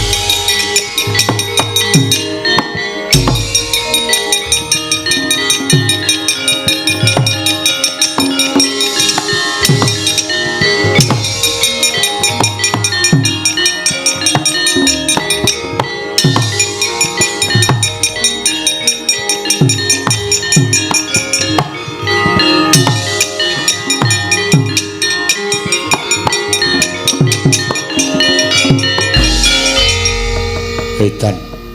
Mbong iki dhewe kaya lakon tenan yo ni. Heeh. Ngendi-endi dosa asik, ngendi-endi dosa asik. Dandang Mangure sing maune kebak Wadyabala berkasaan wis sepi mamring wedi kabeh awake dhewe. Awake dhewe iki pancen elok kok, Kang. Ya elok aku mbangane kowe, Bos. Sing tuwa aku kok elok kowe. Aku sing mandhegani Kakang Senopatine, tegese aku ki sing pengarepe Kakang Senopatine. Nek ora ana senopati kabeh iki ora bakal lakon. Ning nek ora ana sing nuduhke dalane kabeh iki ora ana pengarep. Wis ora usah. Dia dini yo ngene iki ndak malah ora prayoga. Lah terus, lah aku nanting kowe arepe piye? Kang, Apa? aku kok malah duwe penemu liyane. Ganti meneh. Wong kok ora tetepan lho. Wis ana ndek bojomu mesti pirang-pirang kowe, yakin. Didik ganti. Jelean kowe iki. Wis to, ora perkara apa-apa. Aku tak omong karo kowe, kowe rungokno sik. Kowe iki senengane mancai rembuke canom lho. Lho. Tuwa aku karo kowe, pengalaman aku karo bocah enom. Pengalamane percaya, ning pintere aja maido karo wong enom. Lah, saiki antaraning wong tuwa karo canom kuwi aja dia-dinia. Sing tuwa rumangsa pengalaman, sing enom rumangsa pinter kuwi aja menang-menangan. Sing apik wong tuwa karo canom kuwi dadi siji. Sing pengalaman karo wong pinter dadekke siji. Dadine ora ana kekurangane. Ngono ya. Iya, nyatane iki lho. Aku sing nom pinter, kowe sing tuwa pengalaman. Piye? Ngestina bedah, dandang mangure bedah. Oh iya. Terus aku kok pengen dadi ratu nang kene wae, Kang. Wila edan kowe iki. Iki kayangan lho ni. Ora peduli. Arep kayangan aku pengen dadi ratu. Terus piye kuwi? Ya aku tak lenggah dampar ning kayangan dandang mangure. Dadi ratu ning kayangan dandang mangure. Lah aku kowe patih. Wah. Engko tok kongkan-kongkon. Patih iki karepe dikongkan-kongkon kok. Amo aku luwih tuwa kok. Wis to, ora tuwana man iki. Ya wis piye terus piye? Aku tak golek sandangan. Alas gong liwang-liwang kok sandangan. Kowe iki ora nganggo permana jati kok. Le nyawang dandang mangur iki ora nganggo netra batin. Nek disawang nganggo netra lahir kene iki pancen alas. Nek disawang nganggo netra batin kene iki kraton sing endah jenenge Setran Gandhalumayit. Oh, oke sandangan. Nganggo netra batin. Netra batin iki liwat endi? Liwat matamu kuwi. Matamu kuwi. Wong tuwa dimatak-matake ora. Aku goblok banget kok. Sing goblok iki kowe. Wis bubar aku tak mulih. Rasa nesu. Oh senengane cugetan aten. Tak golek sandangan kok aku sawangan mangun ora ya, Kang? Ya, manut karo kowe rasa diodini ya. Iya.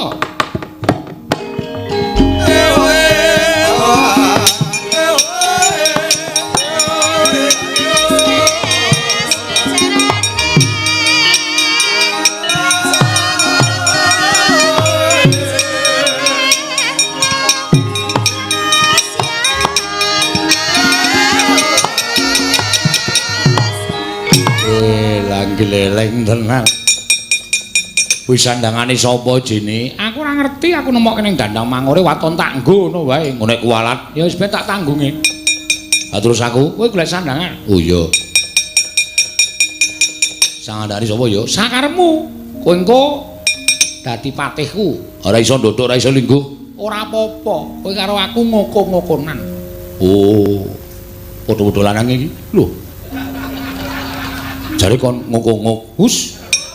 Ngoko-ngokonan. Oh, lah rak ngono. Kakang Patih kowe engko nyeluk Nyai Prabu apa? Wah, wangun banget to. Wah, hus. Iki senengane kaya ngono lho. Ayo ku meng gayengke kok. Wis kono golek. Yo.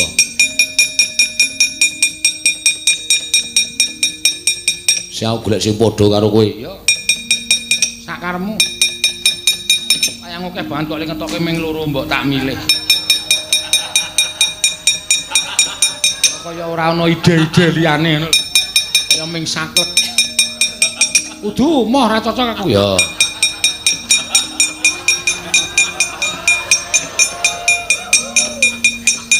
Sandangan ra oke to, Kang? Oke lagi digolekke tenang kowe oke. Aja kuwatir. Sakotake nganti luber kok aja kuwatir.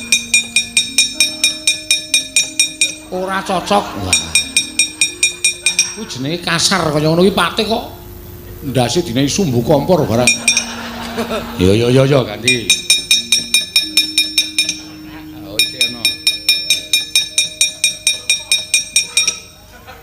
Raine kalusen. Kok kaya Warjudi untune? Ayo liyane. Yo.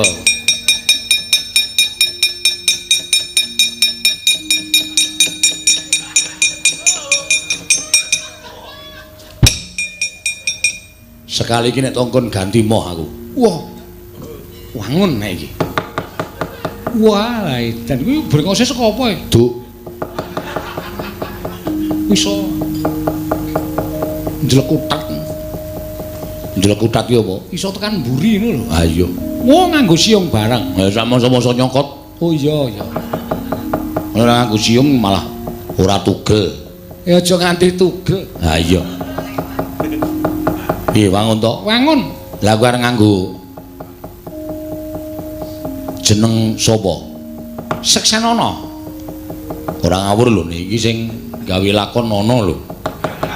Nek tok jenengke ngawur dukane mbok ya wis anggere meneng wae rak rampung. Lali kok. Lali piye? Jenenge iki lali aku. Ha sakarepmu nek ngono sing waton nganggo Dahana. Jejuluk Prabu Dahana Sekti Kakang. Ya.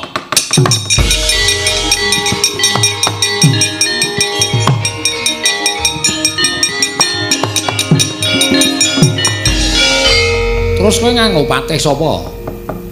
Patih nganggo daono lho. Oh iya iya. Sik. Daono. Daono sapa? Cepet to cekak-cekak iki celak gara-gara. Iya iya. Ora nyusu-nyusu to kene iki arang lajare dokter Andes, wis cerewet. Daono reksa. Moh. Apik. Daono dewa. Engko padha karo Daono Sekti, malah dhuwur aku lho pangkate. Daono dewa iki genine dewa, Daono Sekti iki geni ampuh. Ya ora apa-apa kok. Ora jenenge kok dadak. Wis ora apa-apa Daono dewa wae. Ya. Daono dewa. Iya. Ya patih Daono dewa. Iya apik. Terus arep nganggo dobelan jeneng ora? Nganggo nek disebut Dasanama ngono wae. Oh iya. Ya ya patih Daono dewa, ya Dahono. Pranata Dahono. Wah, tukang ngadang. Hus. Lah Pranata Dahono ki menake geni tegese le diinget ki mendang umup. Wis ya. Ngono wae sangarmu oleh arep golek jeneng aku pokoke Daono dewa kuwi Daono Sekti. Ya. Kakang Mate, Yai Prabu piye? Katon negara dandang mangure wis tentrem. Mengko yen ana apa-apa ayo padha dirembug bebarengan, tak kanthi manjing telenge daton. Ayo Kakang Daono Sekti tak derekake, Kakang.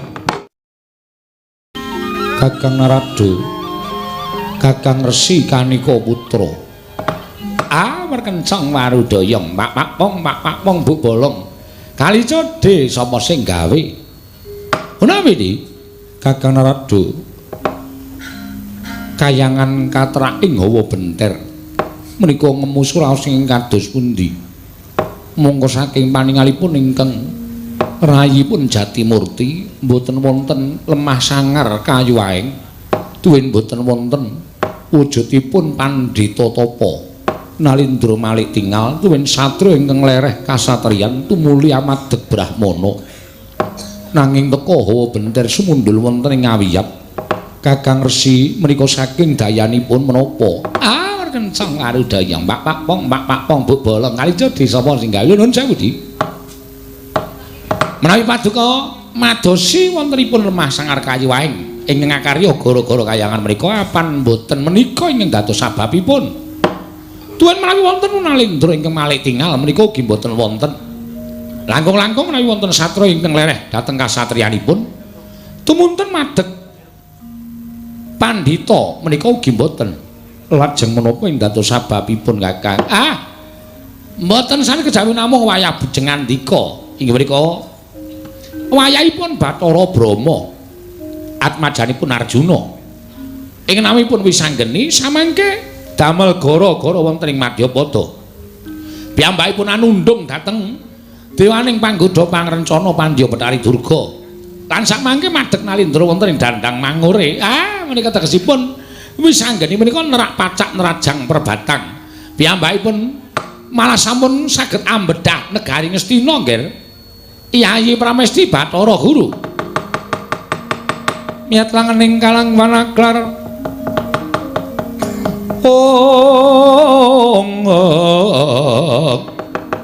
Pandan muncar tinon lir kekonang.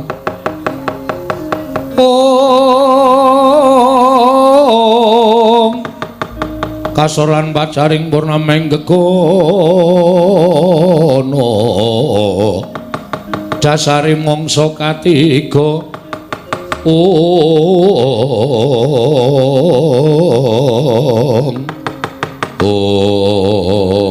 Ndara tasih pangandhanipun Sang Hyang Pikulun Kanika Putra kedadaing kemletek-betek sowan ngersaning Hyang Pikulun Jatimurti nenggih Sang Pandya Betari Durga kaya kacingak sangganing para Jawata.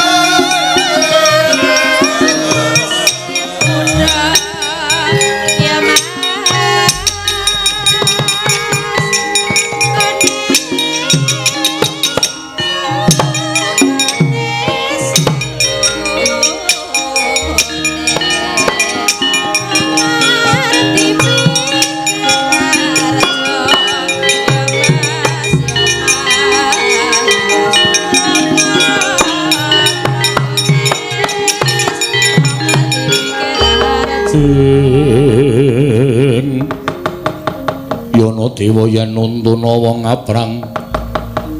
aprang kasangsayan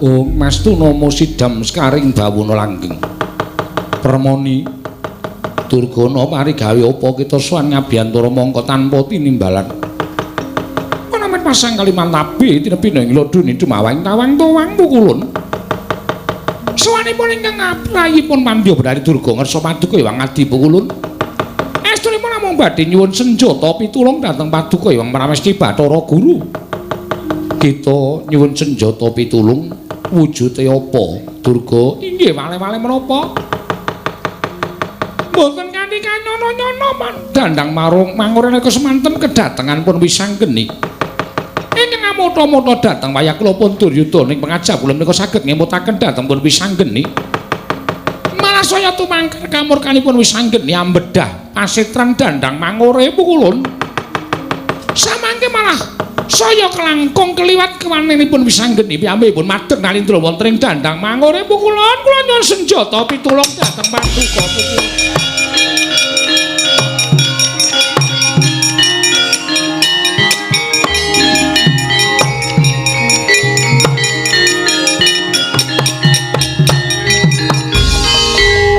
Kakang Rodo leres menawi dados dawuh paduka Kakang Resi ya dalam menika kedadipun nengketaken di Wisanggeni menika lare ndugal kewarisan to dasaripun tansah dipun mong dening Sang Hyang Asih Prana mila menawi Wisanggeni menika nggadahi moga kados mekaten menika jagat menika mangke mboten anut dhateng lumereking pesti lan lumampahing kodrat mekaten Kakang Rodo Durga ulun pribadi ingkang bakal ngilingake kelawan Wisanggeni Kakang Rodo latihan jam pangilampahipun ingkang rayi saking katepian. Ha iki monggo kula dherekaken. Monggo pukulun kula dherekaken ya Permoni.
dina semubang pangaruna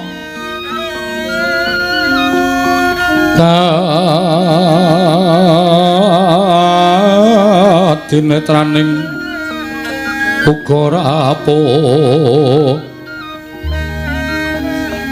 sabdaning kukila ring kanikara saketer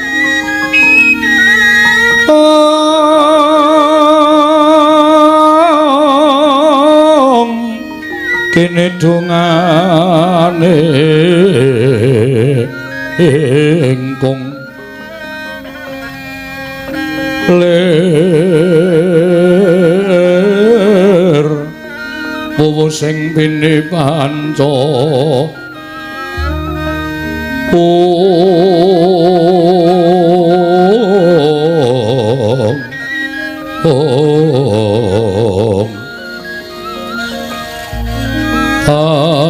apa tokeng ayam ono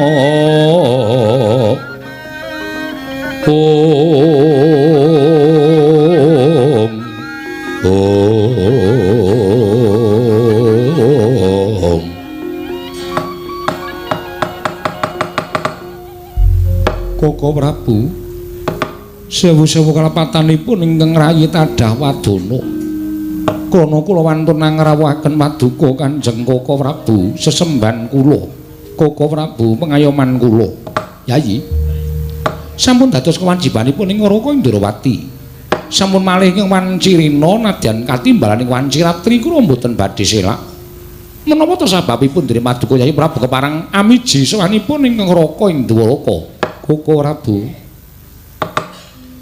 namung badhe nyocokaken dhateng pekabaran ingkang sampun kula tampi ing magepokan lan kadang kula pun Arjuna bilih sakmangke ujaripun para kawula sami raosan ngantos dumugi wonten talinganipun ingkang rayi Ngamarta dinten sakmangke putra paduka inggih menika anak Lendrepsila genipun wisanggeni anggih mangsa anggelak wanci badhe nyuwun negari Ngastina malah ujaripun para kawula engnipun wisanggeni nerak pacak nerajang perbatang badhe anjabel negari Ngastina menika kala wau mboten kok badhe pisungsungaken dhateng para Pandhawa nanging niatipun wisanggeni anggenipun kepengin ngraosaken dados nalendra wonten negari Ngastina Koko Prabu Sri Bathara Kresna Kresna sinayang manggelung mangruk mining cakranira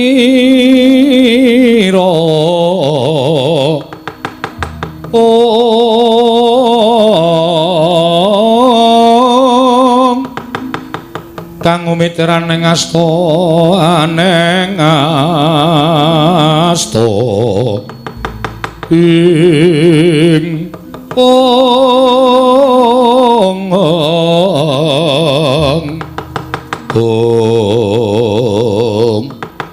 dereng ngantos paripurna Balwacana kasarengipun mlajar nenggih Begawan Duna sumawana teng Astina Prabu Duryudana karo para Pandhawa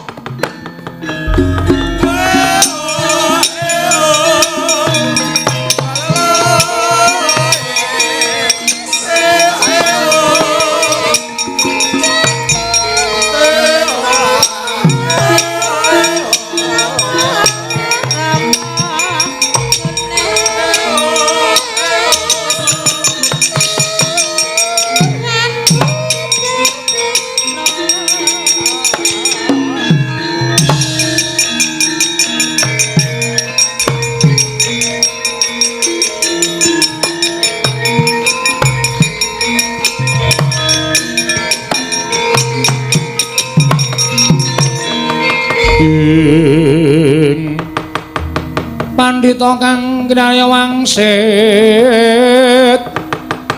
pindha kumbang ngajaping tawang susuh angin ngendi nggone om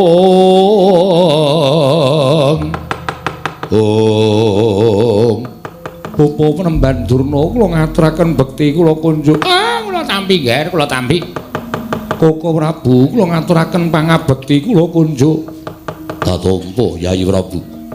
Bapa Penemban Durna kula ngaturaken bekti kula kunjuk. Anak Prabu Ndarawati kula tampi.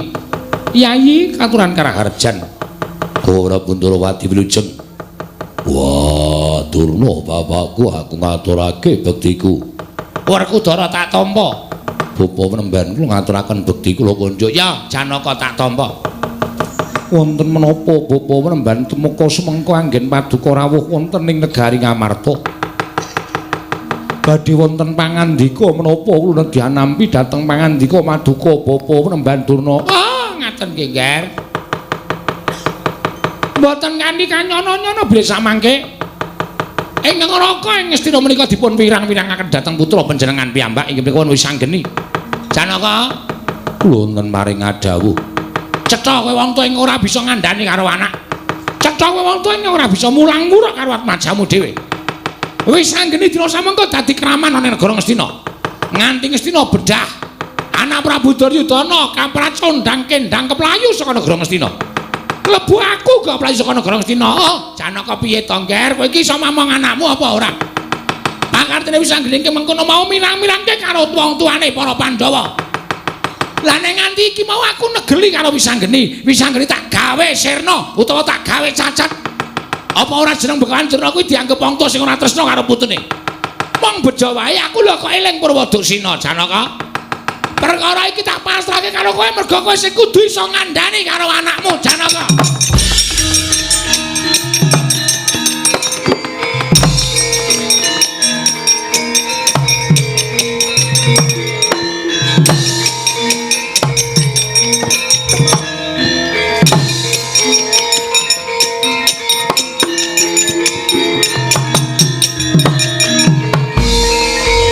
Klepat tanpa taliwara. Arjuna nalika semono bareng ngerti yen to Wisanggeni bedah negara. Lah kok dadi malah terus klepat lunga tanpa pamit. Wah, aku kuwatir yen to nganti Wisanggeni kena ngapa-ngapa. Monggo bocah kae. Mbok menawa duwe niat liya, mung Durna bapakku sing ngandhakake dandang dikandhaki kuntul, kuntul dikandhake dandang. Tututi Werkudara. Yo.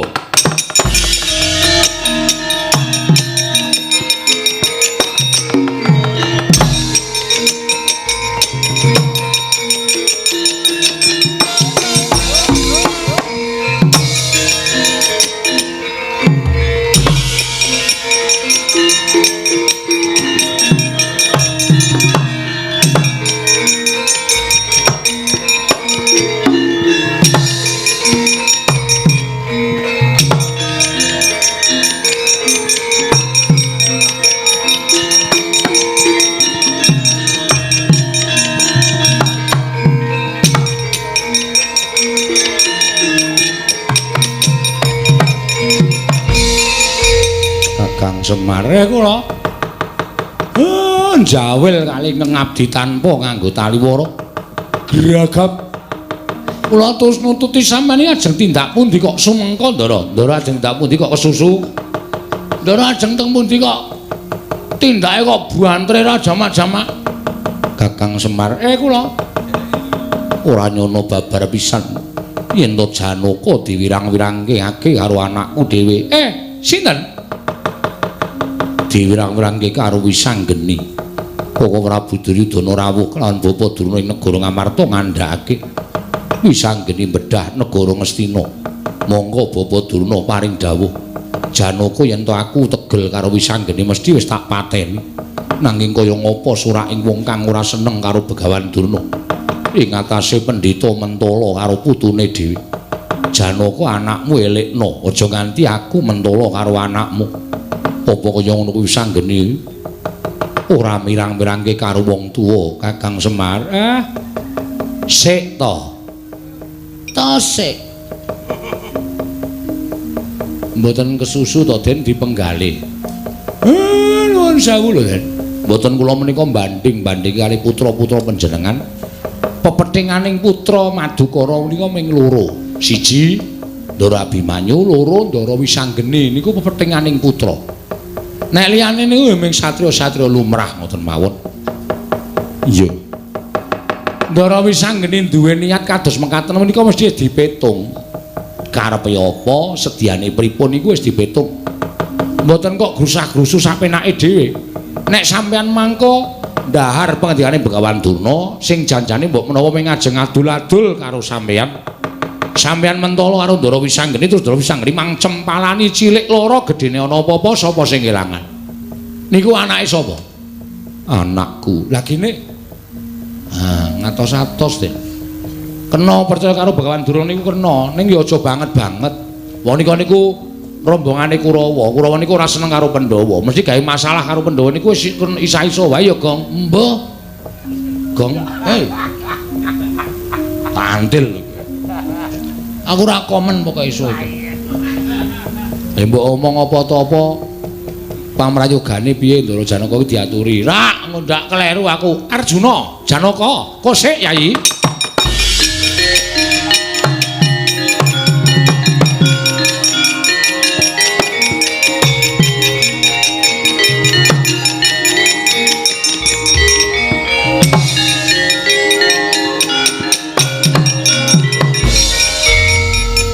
Kok njur klepat.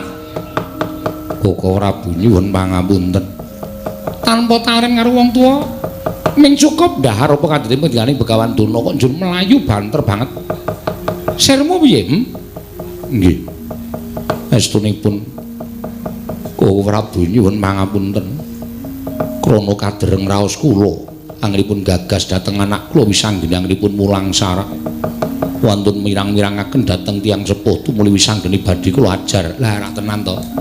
Nek ora tak oyak tumuli kowe ngajar karo adimu utawa anakmu si Wisanggeni, nek nganti cilik loro gedhene ana apa-apa, sapa sing kelangan? Jenenangan. Tanpa nganggo dipikir.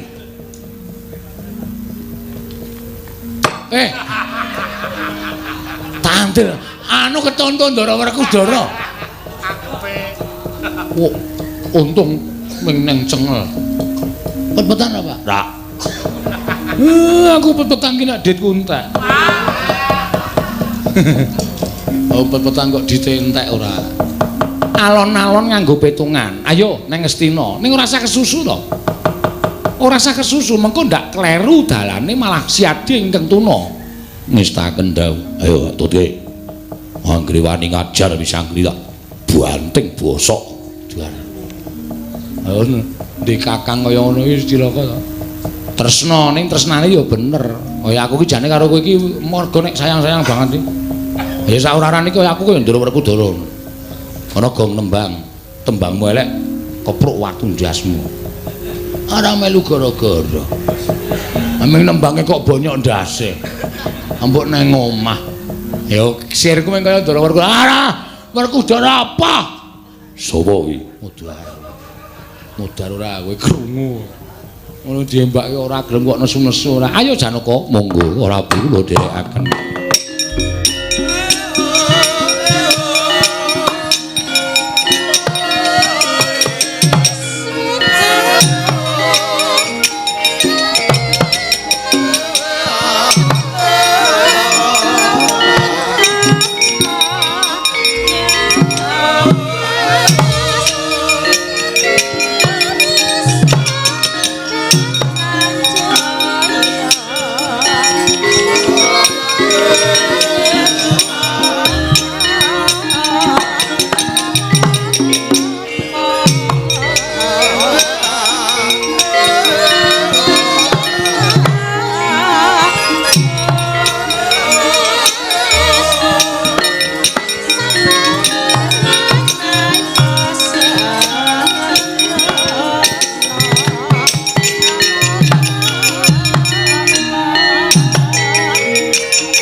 Yana dewa yen nuntuna wong aprang wong aprang kasangsayan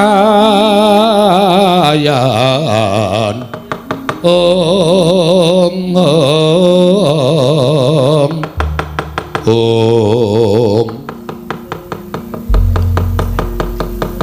iki ora pangling kaya wisanggeni aja ngawu gawar ngawur iki ratu ning Dandang Mangure Prabu Dahana Sekti iki patih Dahana Dewa ya sapa iki ana wong kok malak lho malak piye tangan kok papat ulun Bathara Guru kowe aja ngawur patih iki Bathara Guru oh ya wis kono rembugan aku tak ora ngomong kok njur ora omong piye wigatine apa Bathara Guru aku tekan kene ulun prapta ana ing nekene ming bakal njabel kelawan Dandang Mangure Dahana Sekti ana parang najan kita nganggo jeneng Dahana Sekti nanging ulun ngerti lamun kita ku jatine wisanggeni aja kaya bocah cilik kayiwangan kundurna marang Sang Hyang Pikulun Permoni minangka janggeping Jawata Panggoda Pangrencana lamun kita kepengin dadi nalindra mara kita matur marang panjenengan ulun bakal ulun paringi negara yen perlu ulun ingkang nyipta negara kanggo putulun wisanggeni nanging aja kaya ngono wisanggeni kundurna kayiwangan Dandang Mangure supaya dilenggahi dening Pandya Betari Durga minangka dewaning Panggoda Pangrencana upama aku ora balekke piye lho dasar kita apa ora sanggo dasar upama aku ora balekke piye tegese kita wani karo panjenengan ulun yen upama aku wani karo sampeyan piye apa kira-kira kita wis jeleh marang jeglaring jagat eseming rembulan kita wis jeleh nyawang sunaring srengenge yen pancen kita wani karo panjenengan ulun aja takon dosa ulun tibani guntur geni guntur angin kelakon lebur tumpur tanpa dadi urusan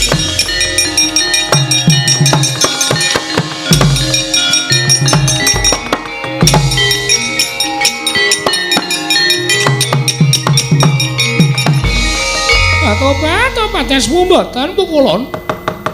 Wis anggene menika digdaya kliwat ukur ingkang sipun gentur geni kunturaken mboten tumama.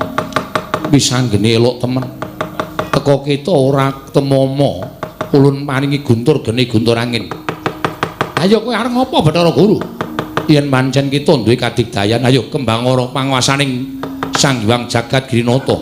Aku moh jagongan karo Bathara Guru mula tak balekke nganggo angin Garuda Kuntal kaprasal.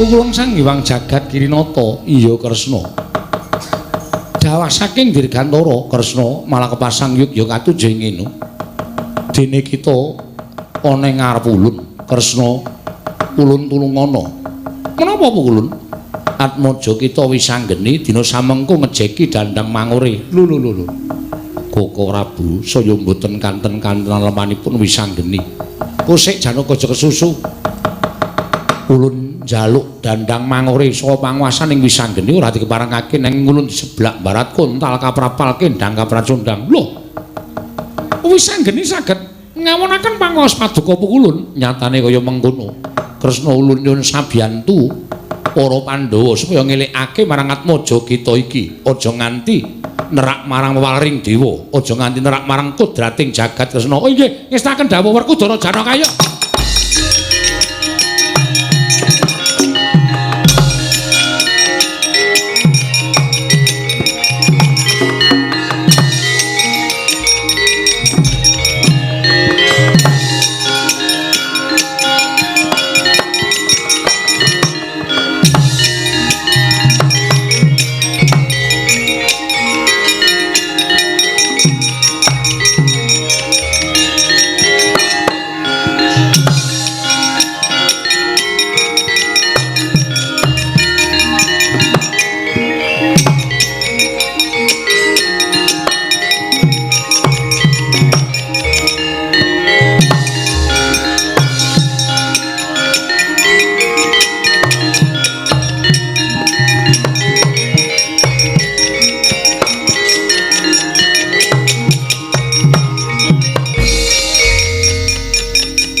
Patih Danadewa. Piye? Kyai Prabu Dana Sekti. Kowe lah jebul cobane akeh banget. Ora apa-apa. Ratu Digdaya, Ratu Kendel. Sapa iki tekan kene? Iladara jagat Dewa Bathara. Arjuna wonten paring adhep. Anakmu nganggo mekutha baguse ora jamak. Sing mburi kae kok kayane aku tepung ning kok ditambahi brengos barang. Ngerti ora Werkudara? Lah edan. Cah edan sapa? Wah, diterono keplaki ndase. Wis aku tak rasa dadi patih wae ya Dana. Aku sik to ora usah wedi. Wong arep dikeplaki bapakne kok wedi. Wah, rumangsane dikira aku ora ngerti. Dikira aku ora weruh. Wis anggeni. Lho, kene ora ana wis anggeni wis to. Rasaku ki an gunung tanpa gunung. Niatmu apa coba aku tak ngerti. Niatmu apa yen manjen ku iso ngaturake niate sayekti aku bakal iso nampa apa kang tok tindakake. Sinuwun Darawati. Ngerti yo? Yen to sejatine kewajibanku duk nalika aku entuk wahyu gada inten. Sayekti nalika semono aku penaringan dawuh dening Sang Hyang padha wenang. Yen to aku besok ingkang bakal mangrurah Satru Murka ya kuwi Betari Durga lan Bathara Kala. Lah, dina iki sejatine aku pancen duwe niat ngukur kekuatane para Baju Barat sarta ngukur kekuatane Betari Durga lan Bathara Kala. Kanthi cara mengkono besok aku iso metung-metung sak mangsa tumapaking wanci nggonku bakal ya kuwi netepi kewajiban nyirnake tetungguling Angkara Murka. Lah yen ngono aku iso nampa wis gage salina mesake pandya Betari Durga ing atase kayangane kok dijeki dening Wisanggeni. Lan kabeh padha ngerti yen to pancen Wisanggeni iki bocah sing kliwat saka ukaraning bocah lumrah. Pancen kowe dumadi saka wiji sejati ingkang besok bakal mangrurah Satru Murka tetunggulaning Angkara ya kuwi Betari Durga lan Bathara Kala Wisanggeni.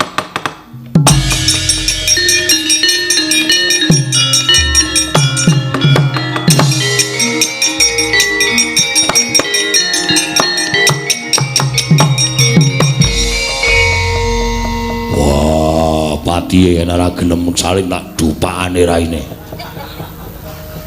Sopo kowe? Wong gagah kok ngancam Patih Danadewa. Wah, mikira, Kresna. Mikira, wani ro bapak keplaki. Ayo, wani dene. Wah, Sik wis to. Wis to. Mbok ya salin kuwi ngopo to? Antasena kowe iki ngopo? ah, salah ae omong. Aku niki nganggo sandangan wayang wong kok diseneni. Waduh. Ketutupan ijep.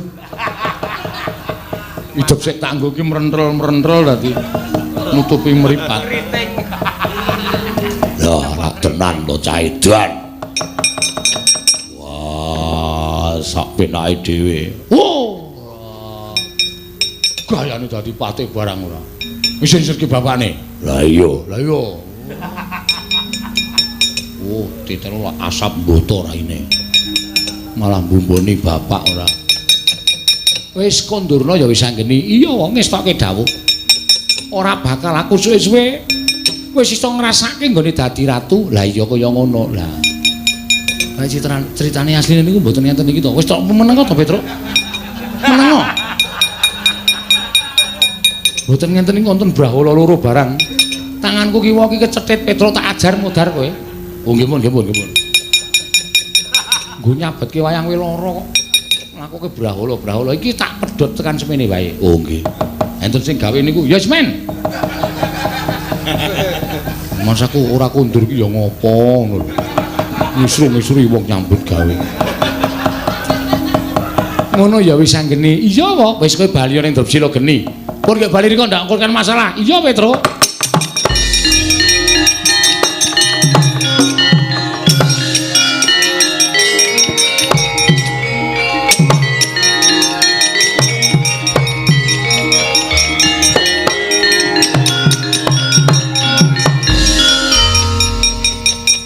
Pedro, Nun. dadah maure diaturke karo Pandya Betari Durga nggih. Wah, terus. Lah terus sampean ngramuke Kurawa do ora trima niku lho. Ora trima piye?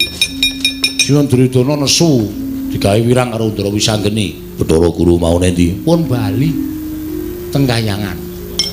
Wah, aku ora weruh. Lah sampean tindak mriko Bathara kula langsung mundur teng Kahyangan. Wah, iya ngono Kresna. Iya Werkudara. Oh ya wis. Ya aja penak banget.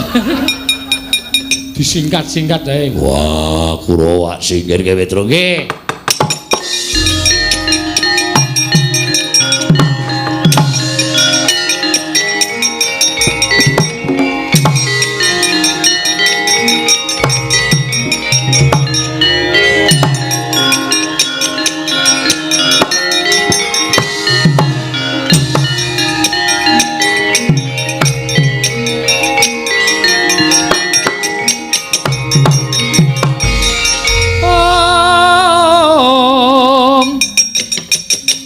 Ring Astina Maha Prabu Duryudana alon ngandika ing Dara apa Wisanggeni anakmu Arantasena gawe wirange Ratu Ngastina belakno. Wah, baliya.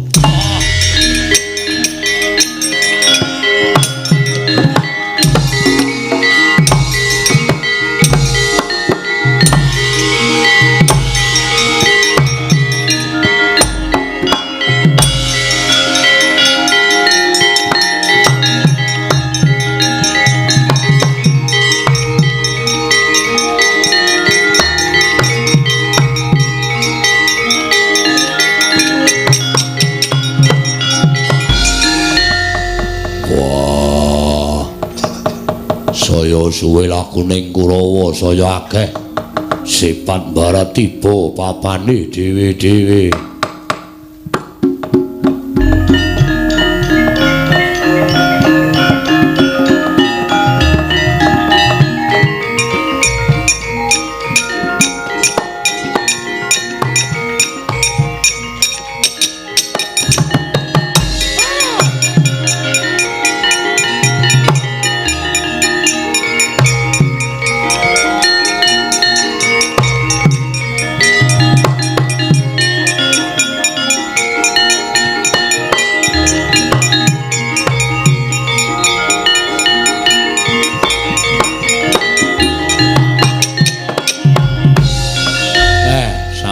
Paripurna Den. Purnaning gati. Sura Sudirajan ingkang ratsa bradha kaping ulah Darmastuti. Rahayung samya makarya, rahayung samya pinanggih. Sedaya pinanggih lancar. Kula sak rombongan ugi pinaringane wilujeng rancak ngantos paripurna. Mugi-mugi ngamengku gati ugi pinaringan kawilujengan, katentreman lan gabagas kewarasan. Ingkang sampun kepareng luar nadaripun netepi kewajibanipun kanthi amanah. Ya Semar. Kados sampun Bagong gah arep nyilih ndas to kowe. Arep tak gondodok ya ora. Pun nggih, Gen. Purnaning gati wassalamualaikum warahmatullahi wabarakatuh, Ndara. Ya Semar.